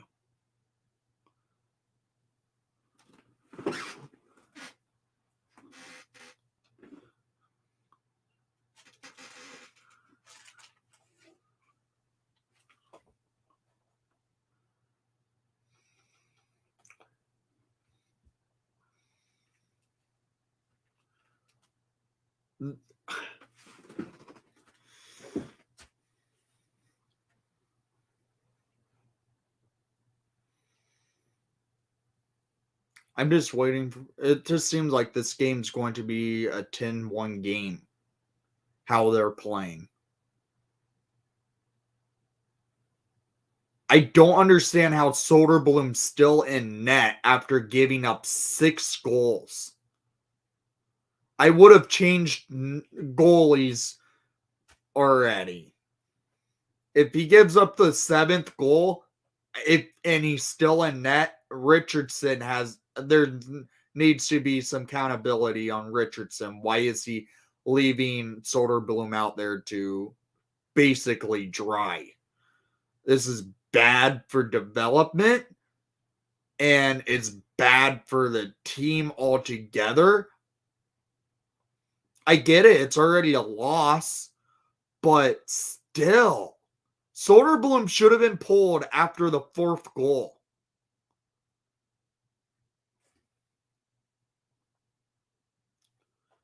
After the 4th goal, I would have changed to Mrazek, settled things down, called a timeout, and wake the team up. Send a message to the team. You guys have hung this guy out to dry, and make a change. Wake the hell up. I get it. It's a late game. It's not a late game in Arizona because it's a typical 7 o'clock start in Arizona, but it's a 9 o'clock start in Illinois.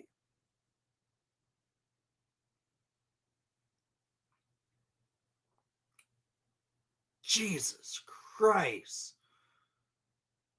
Oh, yeah, the penalty was killed, by the way.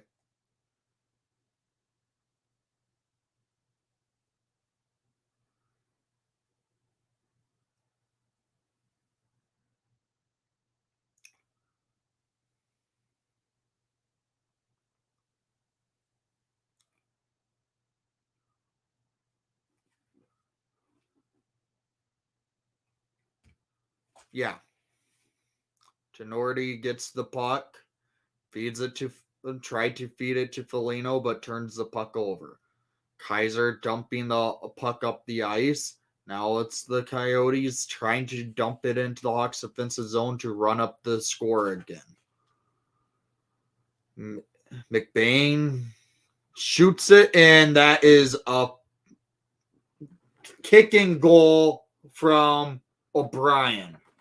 That should not count, but add salt to the wound, it would have been the goon that scored. But it's a kick-in. No goal.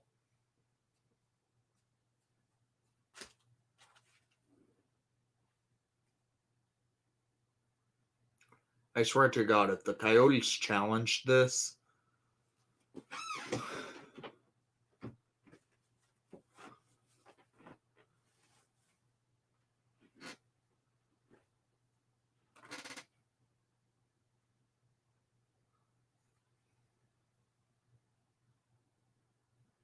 yeah, that's a kick.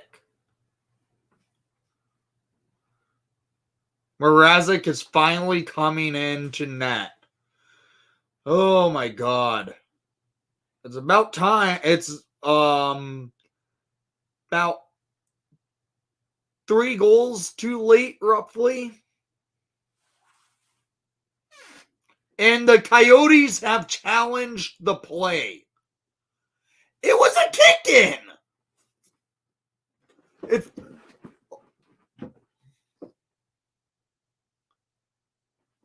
It should not count. O'Brien kicked the puck in the net.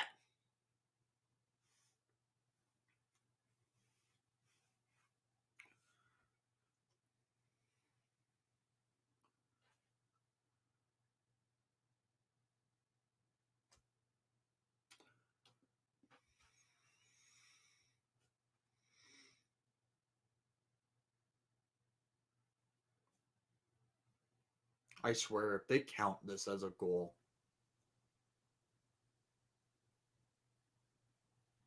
He kicked the puck in. You can see him move his back foot in towards the puck. That's a kicking motion.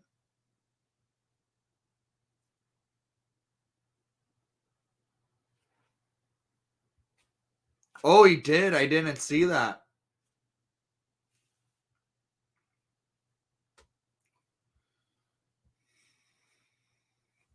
Yeah, when it rains, it pours. In this game, torrential downfall. Oh, poor. If they call this a goal, I'm going to lose my mind.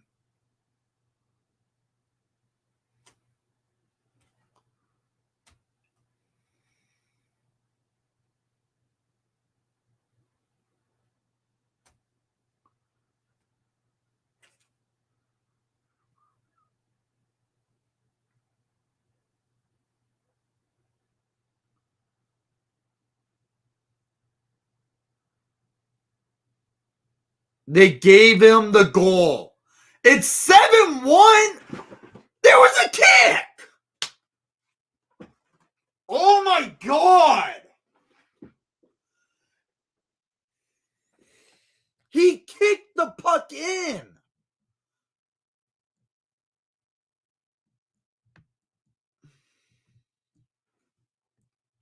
Shouldn't count, but it does. P.S. Cole, Soderblom had a terrible game. The team in front of him played garbage. Now Mrazek's in net for a 7-1 game. This game is a joke. It's a disgrace to the game.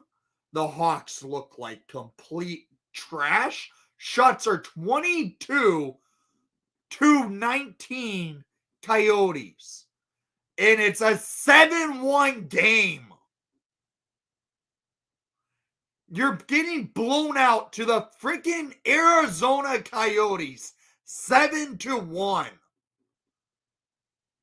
This is a disgrace. O'Brien has a freaking Gordie Howe hat trick. The Hawks are losing this bad.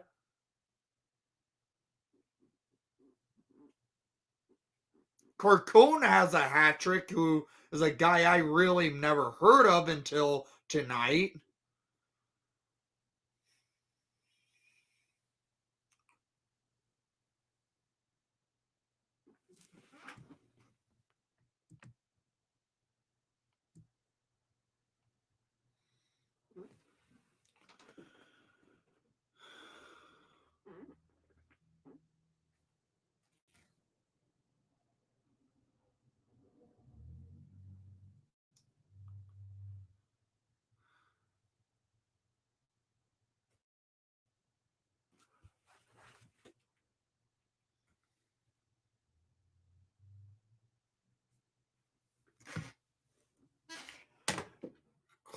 God, if they were able to call forfeit at this point.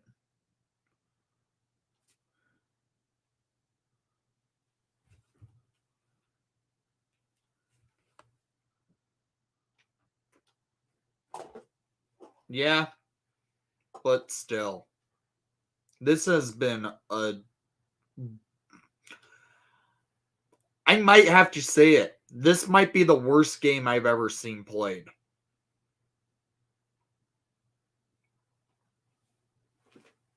Reps have been brutal. They gave the Coyotes a free 7th goal. Should not have counted.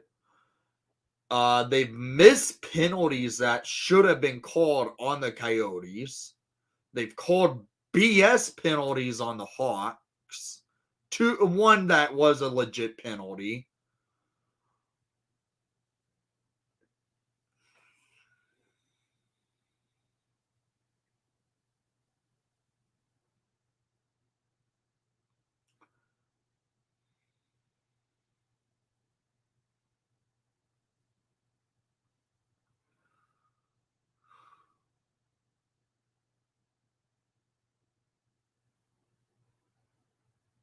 God, I hate this. We should not be losing to the Coyotes like this.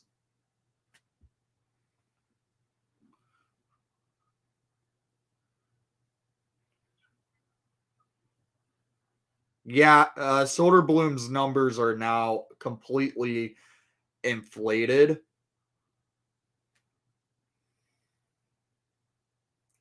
Watch him call a penalty on that. That's when it shouldn't be.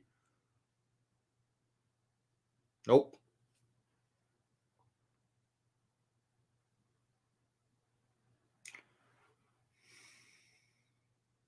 I really want to hear what Luke Richardson has to say after this game, because this is going to be interesting. This has been terrible. No, Jones really has not. He's played pretty good tonight.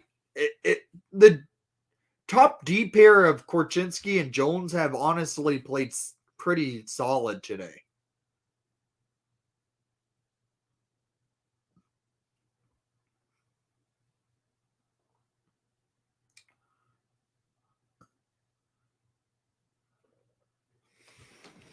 If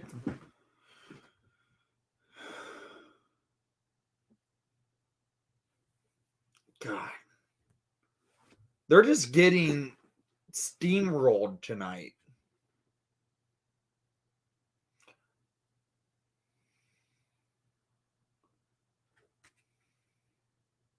Waltz to Keller, and Keller shoots it on Mrazek. Mrazek with the save. Hawks now go on a break. It's 2-on-1. No, it's not. Bedard gets to the puck at center ice, dumping it in for Jones. Jesus Christ.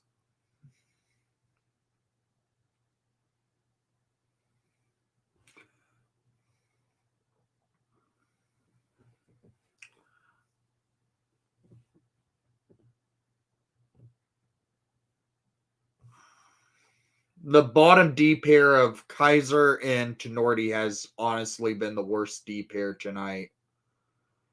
They've been out there for 3 goals against. They're -3 on tonight. I have to look up the numbers for Soderblom. These are bad. Yeah, same drive. I honestly would have thought the same thing. But yeah, complete opposite of what honestly should have been. Bedard got the game off to a great start, and then everything went off rails. The defense doesn't show up. No lines really had done much afterwards. After the Bedard line, Kaiser and Tenorti have been out there way too much to be lit up against.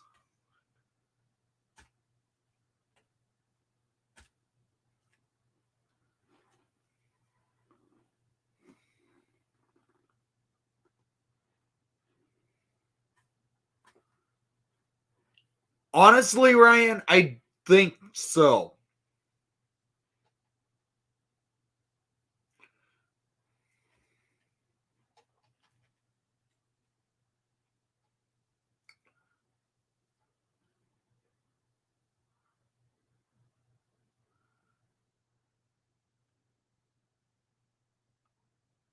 Charles, I didn't throw you on a timeout.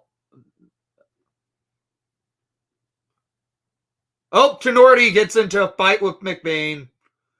Okay, Tenorti, don't break your face again. Please don't break your face again. Tenorti just ragdolls McBain.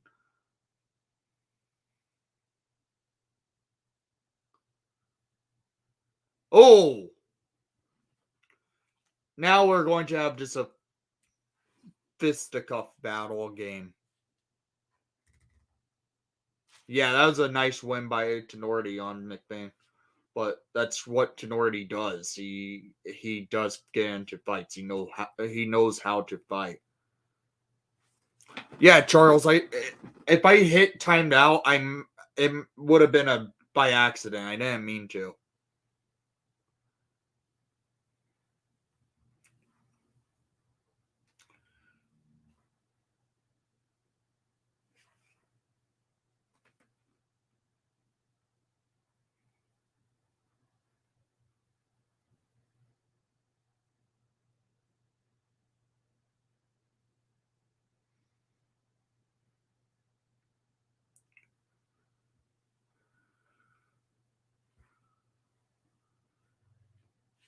Yeah, that would be nice, Brian.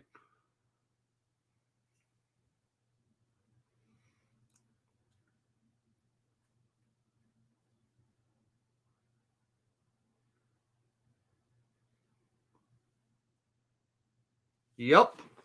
They're winning in the fight category 2-0 over the Coyotes, but losing 7-1's not good. Mrazek made a nice save. Ryan Donato laid a big hit.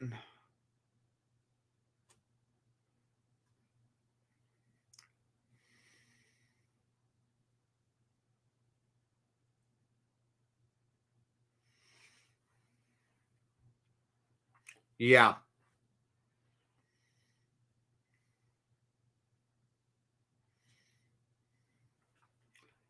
The fact we scored 27 seconds into the play it's and then after that everything went haywire. Go to the third period down by 6. Shots on net 26-20 for the Coyotes. 7-1 game for the Coyotes.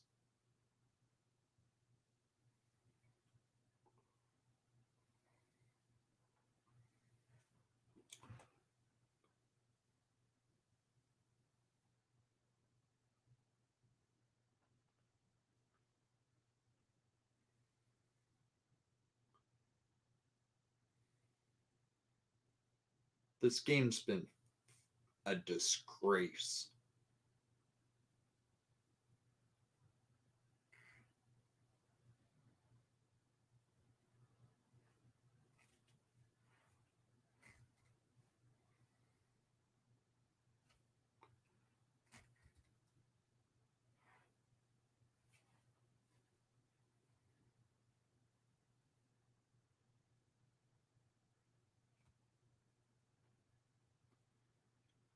This is the type of game. When do we play the Coyotes again?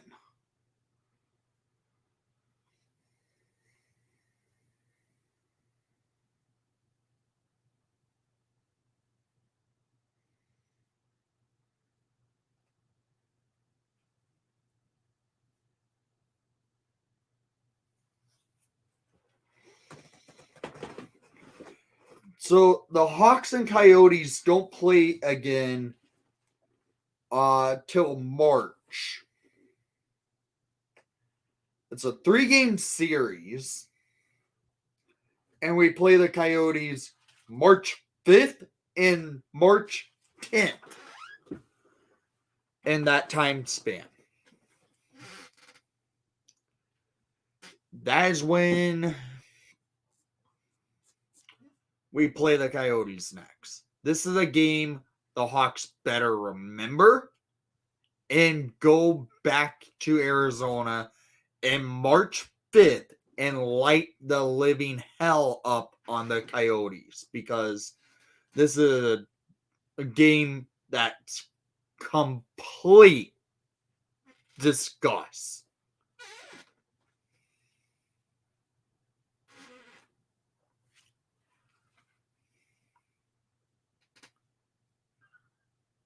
I agree. Yeah, that's pretty much what it is. I get the Hawks in the first period generated eight had more chances than the Coyotes by numbers wise.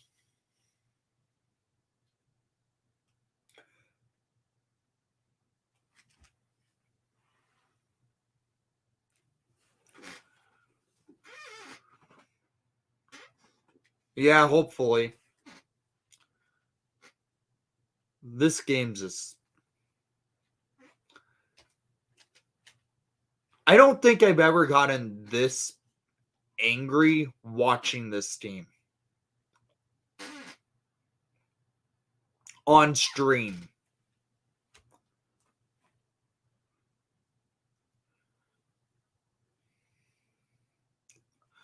Richardson better wait give the Hawks a ton of hard practices tomorrow. Wednesday,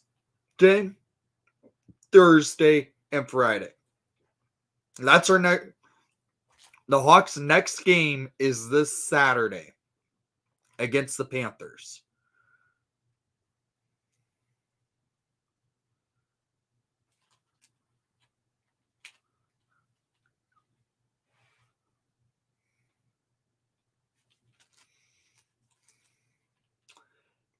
They have.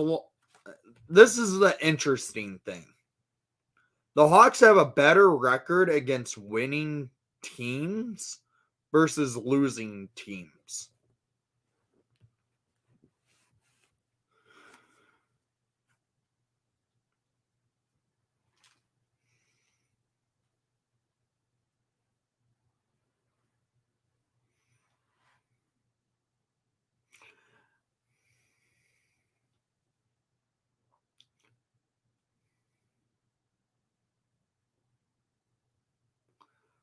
Board battles,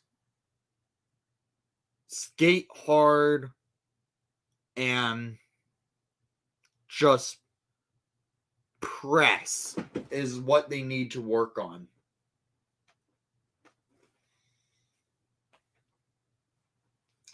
Yeah. I would like Vlasic back too. I'm sorry. Isaac Phillips has not been good.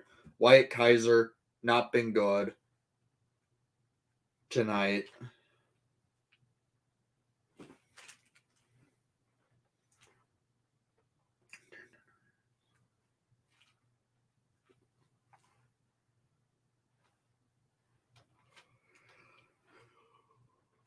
Huh. Interesting. I did not know that.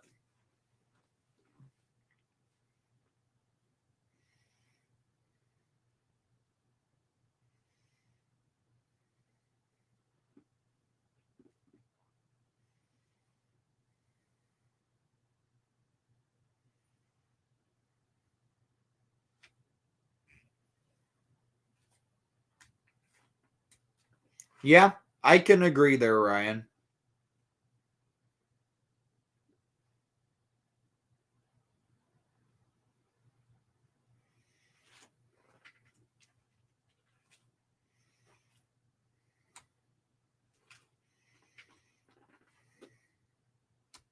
I'm going to want to see what Soderblom's season numbers are after this game because they're going to be really inflated.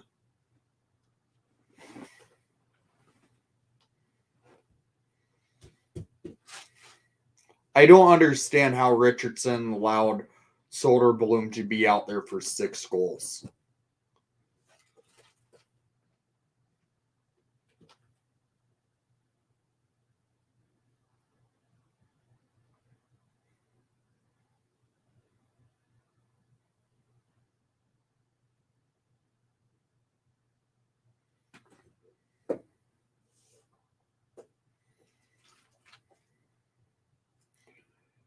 Any word on if Ethan Bear is healthy soon? Because maybe if I'm the Hawks, I sign Ethan Bear because they need to. Any word on Phil Kessel? Yeah, I would like Phil Kessel to come here. I'm frustrated. I'm honestly frustrated.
That's all right, Ryan.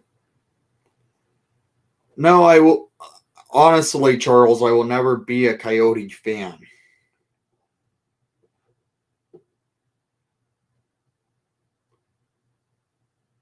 The fact they're in the Central Division when they shouldn't be. The fact.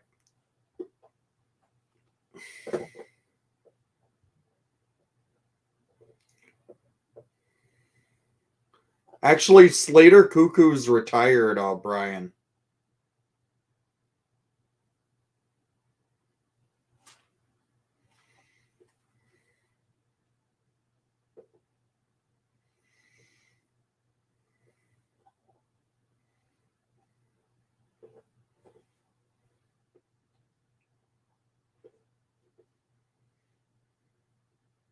Yeah, I would rather be in the Eastern Conference to play against Detroit more often because I miss that rivalry. in comparison to us playing them only twice a year now.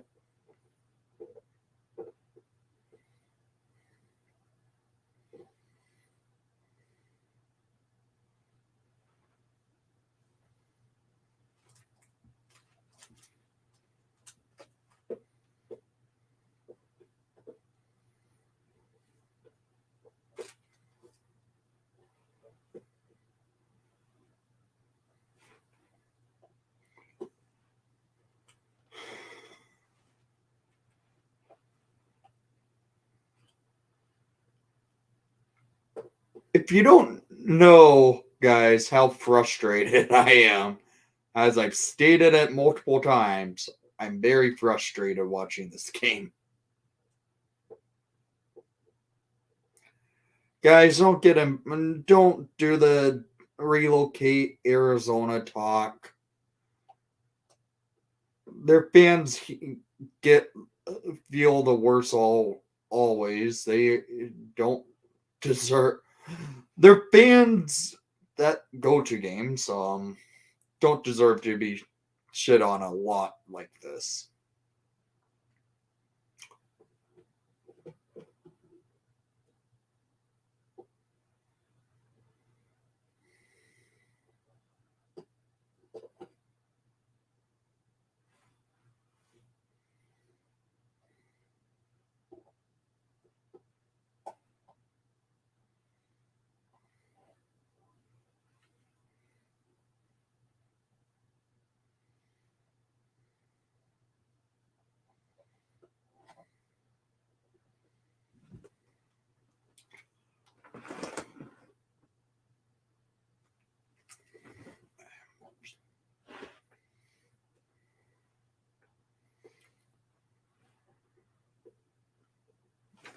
The market shouldn't lose.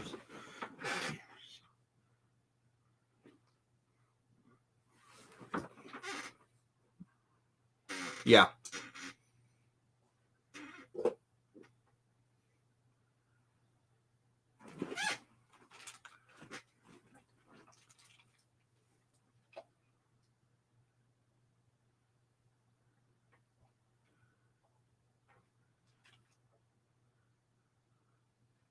Guys, this isn't a season to tank. I get it. We're going to be probably a lottery type team this year, but still, this is a team to develop players, and they're developing Reichel wrong. Bedard's shown he can play it with anyone on his line. I can say that. Reichel, they're developing wrong. Kaiser, they're developing wrong by the fact they're playing him with Jared Tenorti or Nikita Zaitsev at times.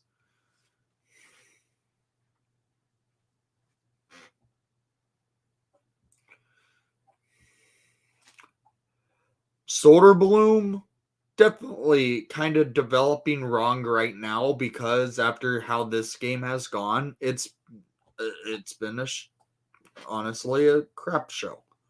Reichel should be a winger. I will say that, and I have been saying that all season.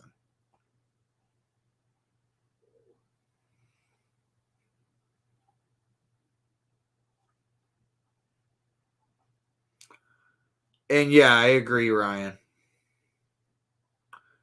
At this point, I would consider sending Reichel back to Rockford. Maybe build his confidence up, get him some points down in Rockford, then call him back up, send him, put him on the left wing, or just put him on the left wing with Connor Bedard.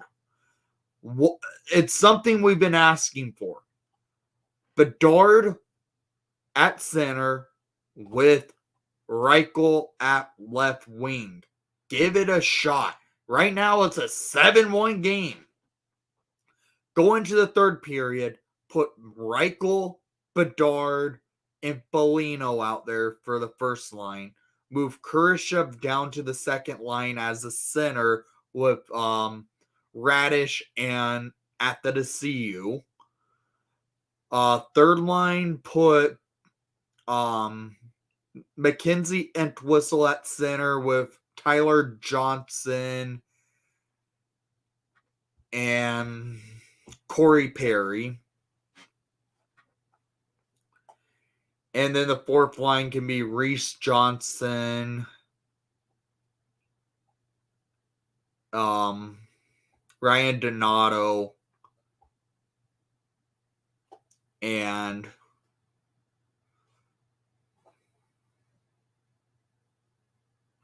I can't even figure it out at this time. The team's been so bad.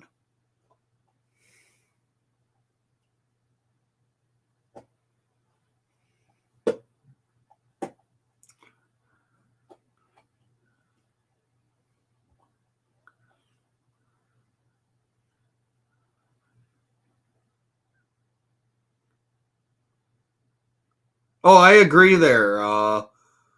I completely agree with that statement. I basically have said that tonight.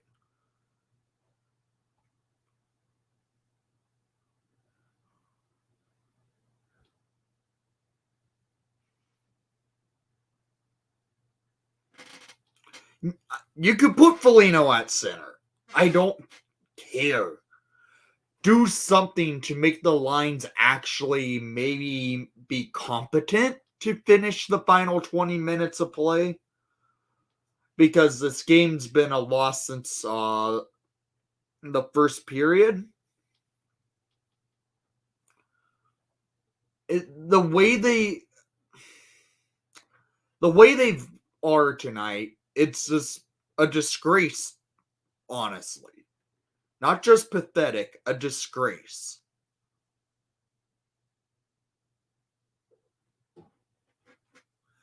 As they usually are. The Hawks fan, Arizona is virtually a suburb to Chicago. There's so many Chicagoans in Arizona. You always see more Chicago Blackhawk fans at those games than you do Coyote fans.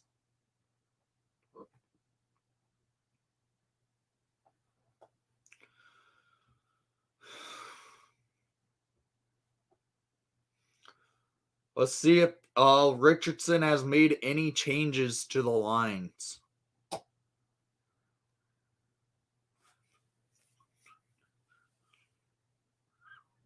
Oh yeah, that's true, Ryan.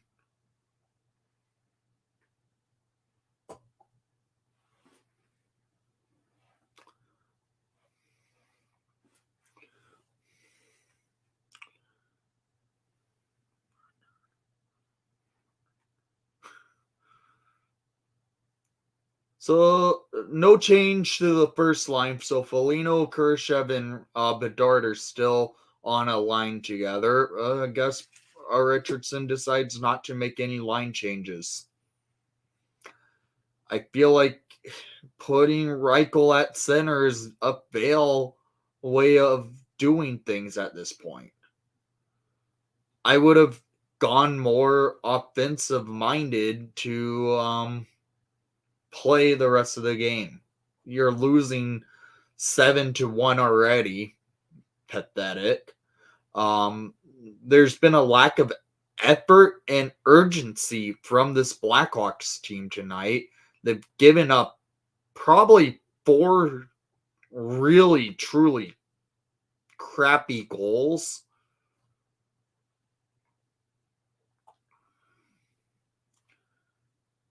One that was a complete fluke, another that honestly should not have counted because it was kicked in.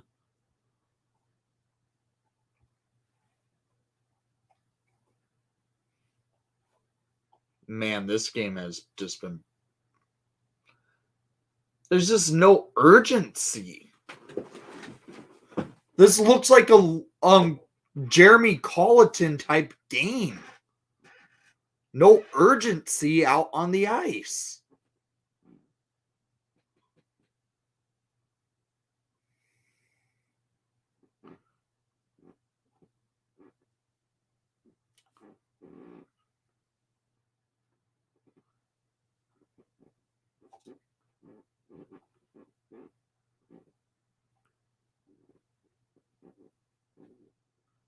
I mean, he probably saw all the financial paperwork and said, yeah, I'm not buying this.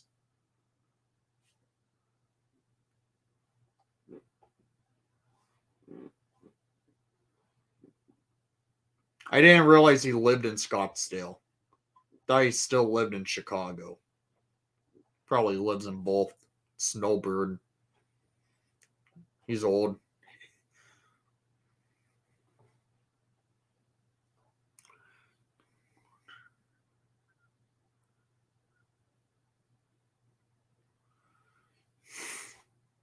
Worse.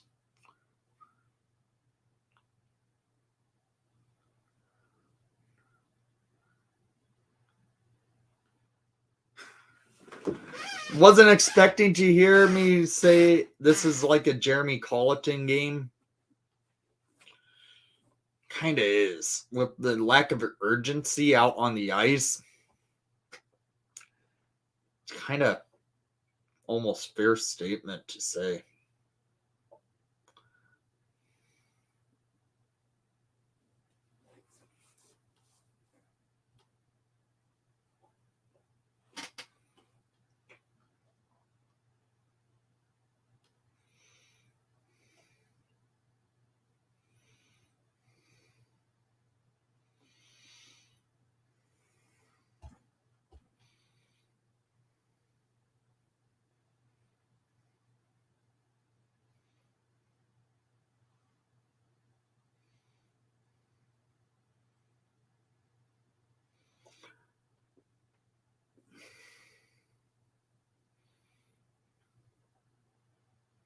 Bedard has the puck. 16 minutes remaining of this terrible dumpster fire of a hockey game. Thank you for all you guys who have joined the live stream and watched this. Me basically ranting the last hour and a half, roughly. Because this game has very much been a frustrating one to watch. Kaiser tried throwing someone through into the Hawks bench.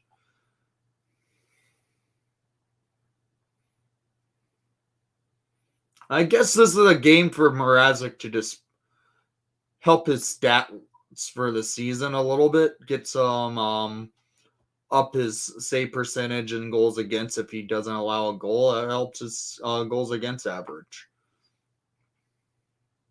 Gets him back in under 2.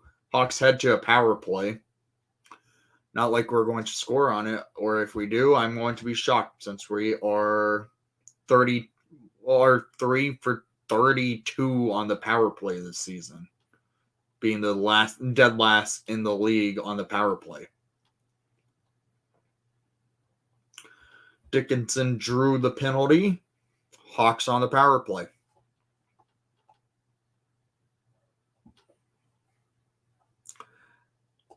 Is there much? Here's a question. Is there much traffic at all there? Because it's a 5,000 seat arena, not even a 5,000 seat arena.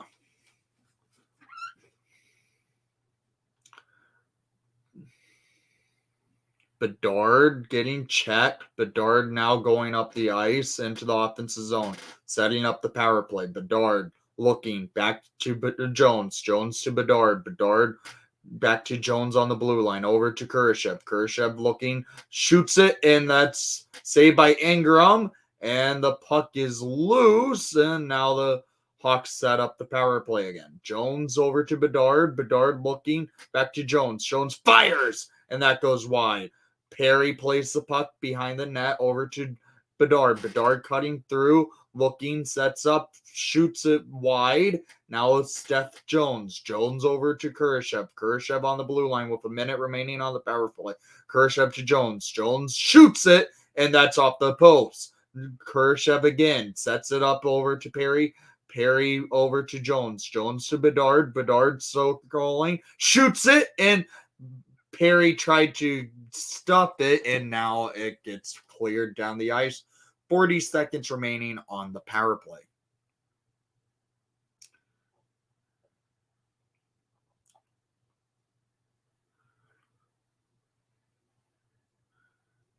I mean, Charles, there's more Blackhawk fans at this game there than there are Coyote fans. Hawks set up a cycle. Reichel can't get to the puck because he's been completely inept this season. Being a centerman doesn't help him.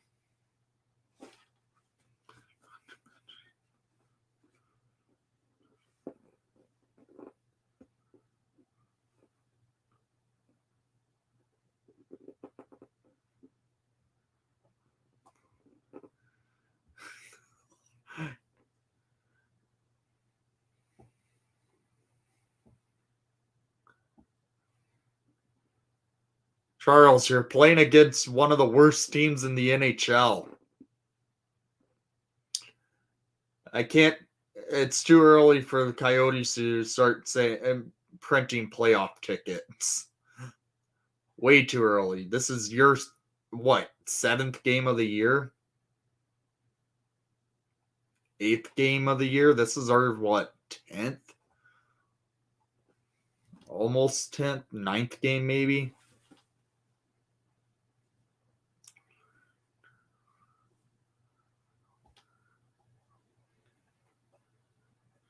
Yeah.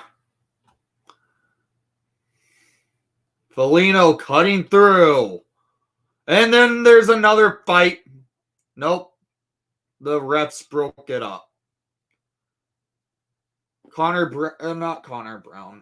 Corey Perry and Brown were just barking back at each other. Looks like the Hawks will be going to the power play.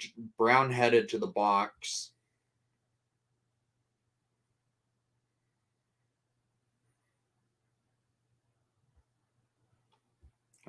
Perry also head to the box. 4-on-4 hockey with 11:53 remaining of this dumpster fire of a hockey game.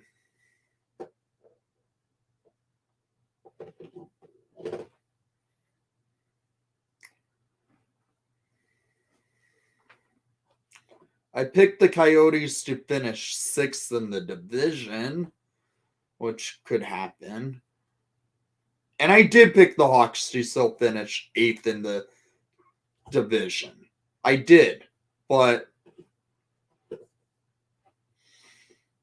St. Louis needs to start losing to really help make that prediction fall into suit.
Oh yeah, I know.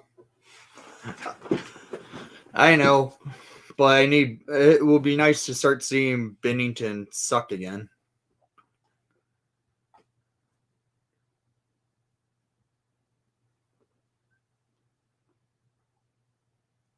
Korchinski cutting through, and he doesn't get it on net. It's 4-on-4 hockey for 2 minutes of play.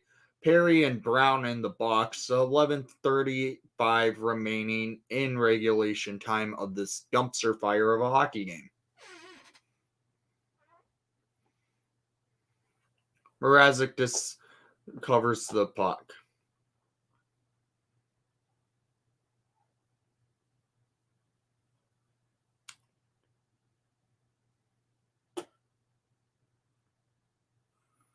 What, JT?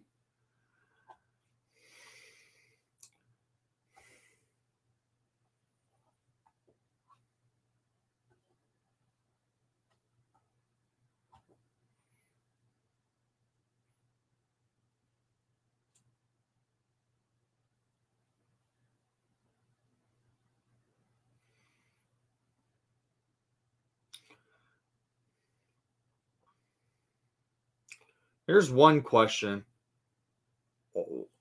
Do the Coyotes not know how to fill their stadium up? Because there have been, I've noticed a fair empty section in this game also at the arena.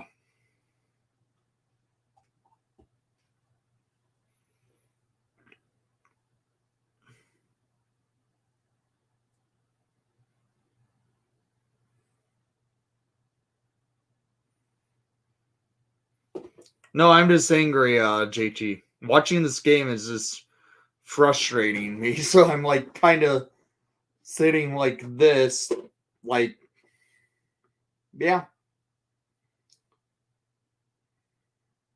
this game's been frustrating. Isaac Phillips trying to do something. Jared Tenorti now with the puck. Tenorti playing the puck off the boards. 25 seconds of the 4-on-4 remains.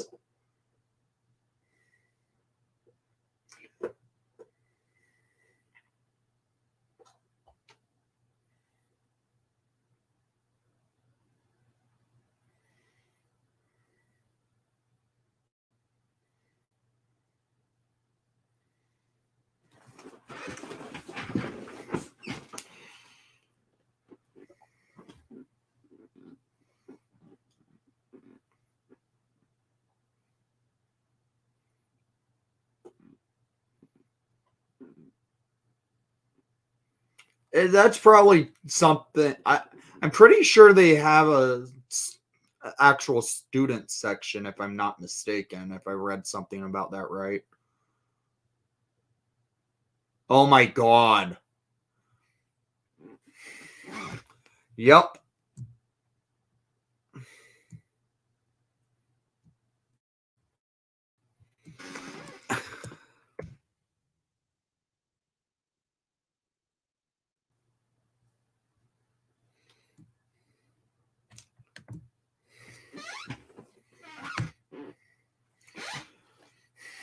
Korchinski just got walked on.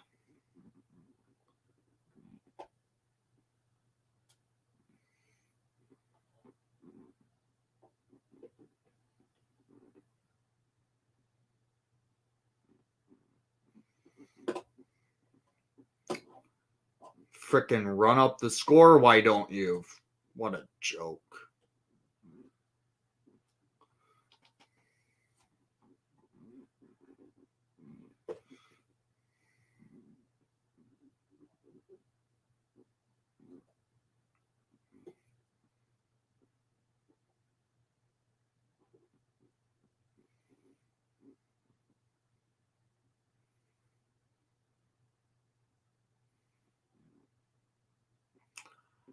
I can't even laugh.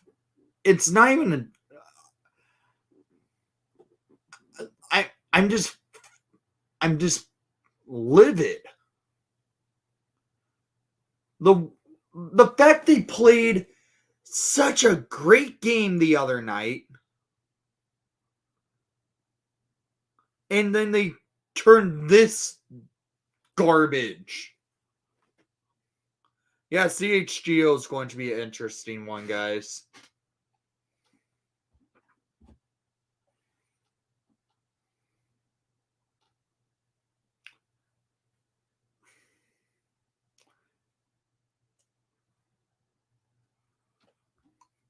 It's just a God, this game.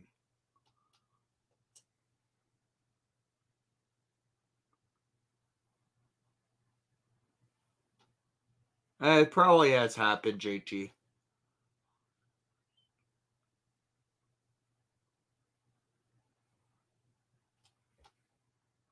Yeah, that is true. It's just frustrating. Thank God I'm not doing a review of this game tonight because you guys got my just because of I already planned on not doing a review for tonight since I was doing a full live stream for the game. If I did a review, oh my god, your guys' ears would be losing it. Especially the fact that it would be reporting 8 goals against. Probably more. Let's be honest. They're probably going to lose 10-1. There's 9-11 remaining. I can almost guarantee it. There's going to be 2 more goals by the Coyotes.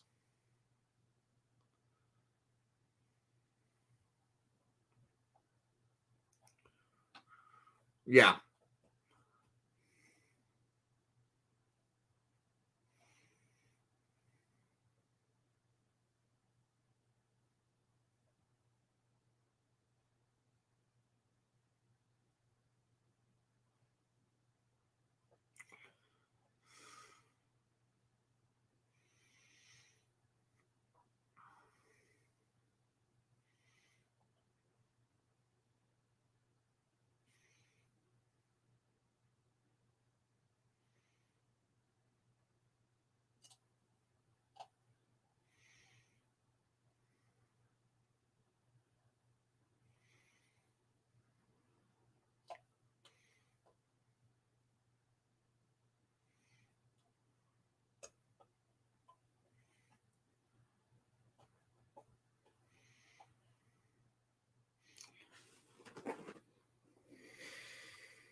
It just seems like they're going to give up more goals because Mrazek, though, makes a big save there.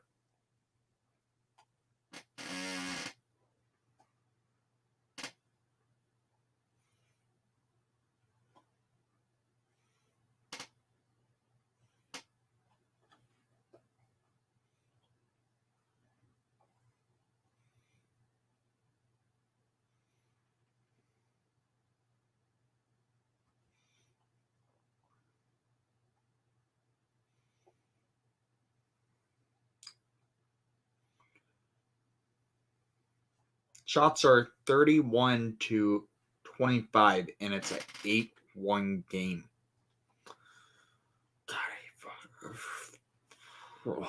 God, I hate this. I hate this. I honestly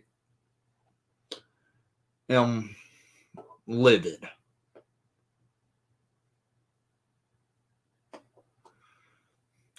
Ingram's not even a good goalie.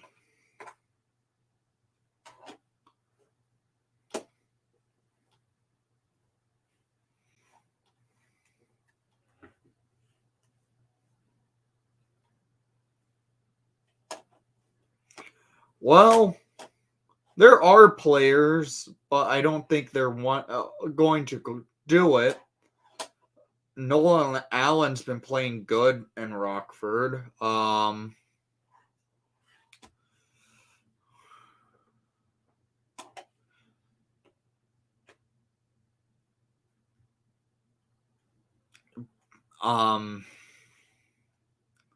Maybe you call up yeah, there's really not much to do for call-ups right now.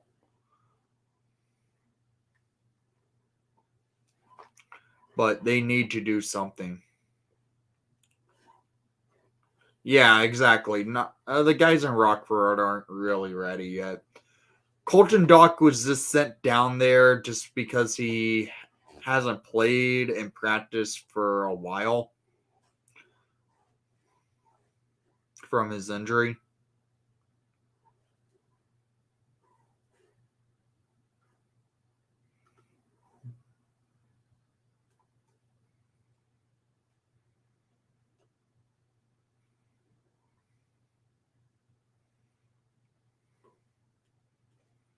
I like Kaylee as an analyst. I will give Kaylee let's go 9 because she's a really good analyst.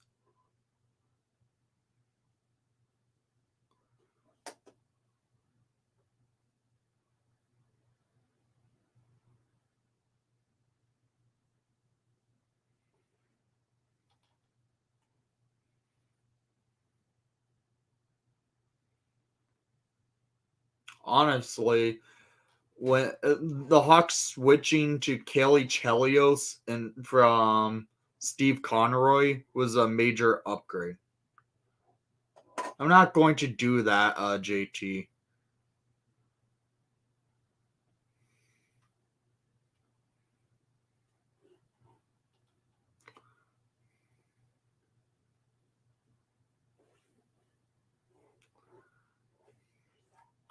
Okay, Ryan. Kobe was good between the benches, though.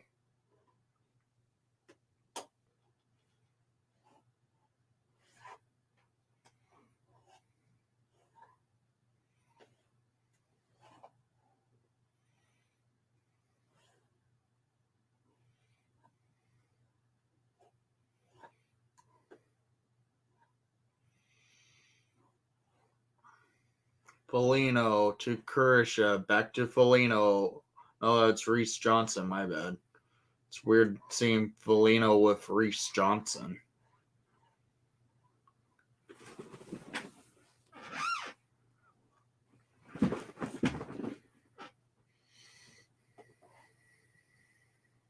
Oh, Murphy falls. No, that was Ryan Donato. Donato shoots it into the pad of Ingram. That was actually a nice shot. Ugh. I really hate this game today. If we score here, it doesn't even do anything. It's just a garbage time goal. It doesn't.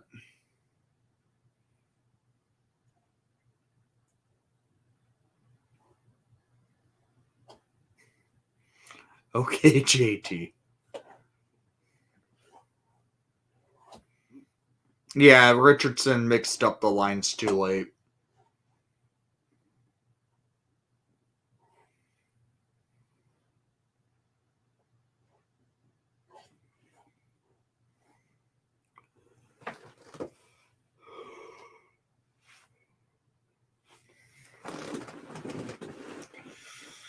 Few more minutes till this game is over. I really want to listen to what Richardson has to say, so I'm going to have to watch this post game show on NBC Sports.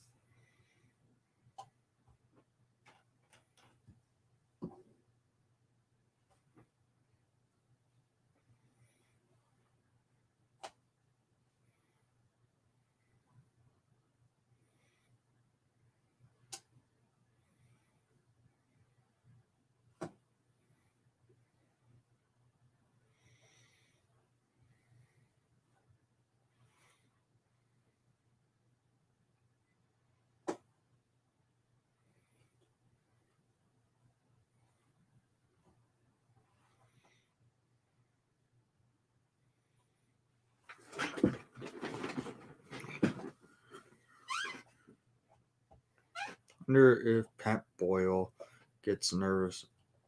Jesus Christ, JT.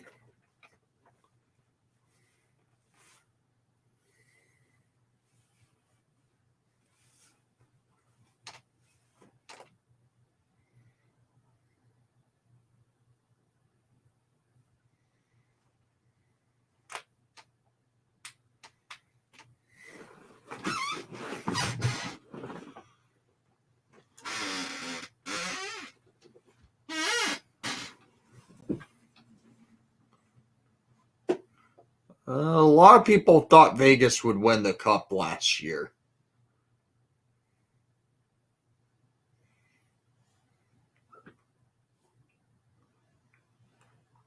But not in the way they won it because it took them to their fifth string goalie. Bedard on the rush loses control. 3:11 remaining in regulation time of this garbage time.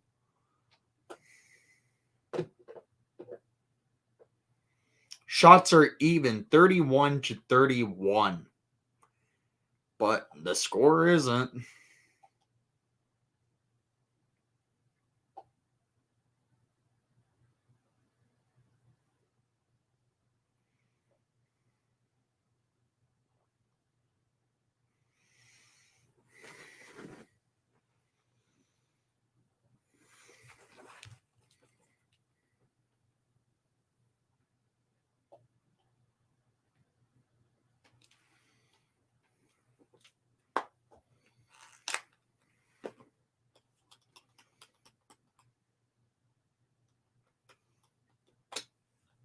I'm not doing a long post-game show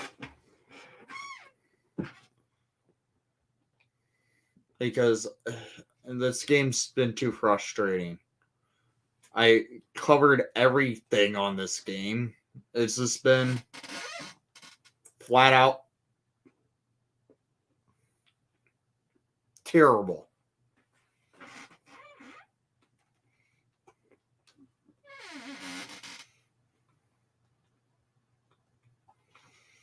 Yeah, maybe.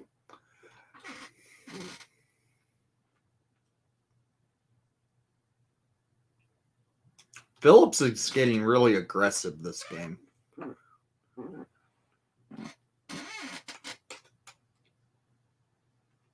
This is his second penalty this game.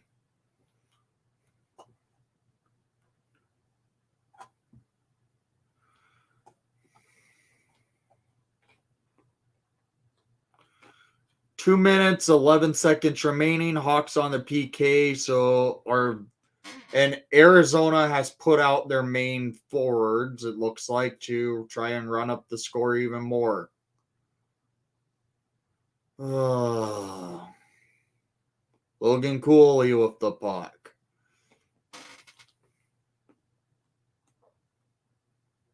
They're definitely trying to run up the damn score.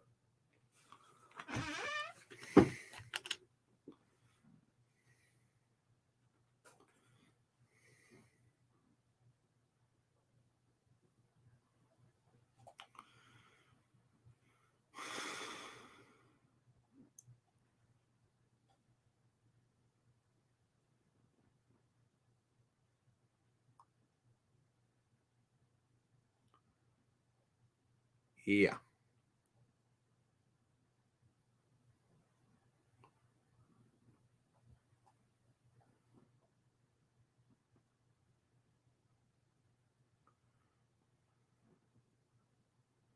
It's clear they're trying to get Cooley the puck. Foligno to Reese Johnson, and it goes wide. Korchinski shoots it, gets blocked. Coyotes now go on a rush. Coyotes are definitely trying to run up the score because Nick Schmaltz, Clayton Keller, Hayden's out there for the Coyotes. This is honestly, that should not. When you're leading 8-1, you should not be putting out your main forwards in the final 2 minutes of play on a power play. Honestly,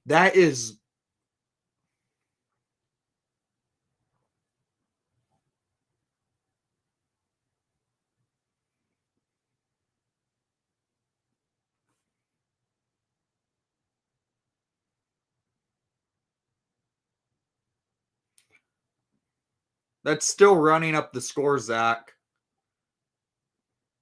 If they were to have scored on it, it's running up the score still. And finally, the game is over.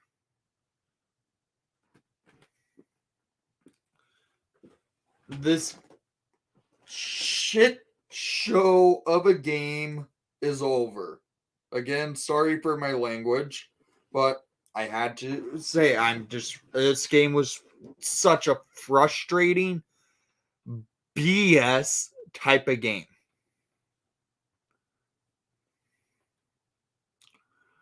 So, thank you for everyone who came to the stream tonight, because without you guys, this stream probably would have been over much longer. Much sooner. But this was a complete and utter failure of a game. It was a disgrace of a game. And I appreciate you guys coming by the stream. Make sure to leave a like and subscribe if you haven't done so already. I appreciate it again. And Richardson has a lot to do. So thanks, guys. I appreciate it, and have a good night.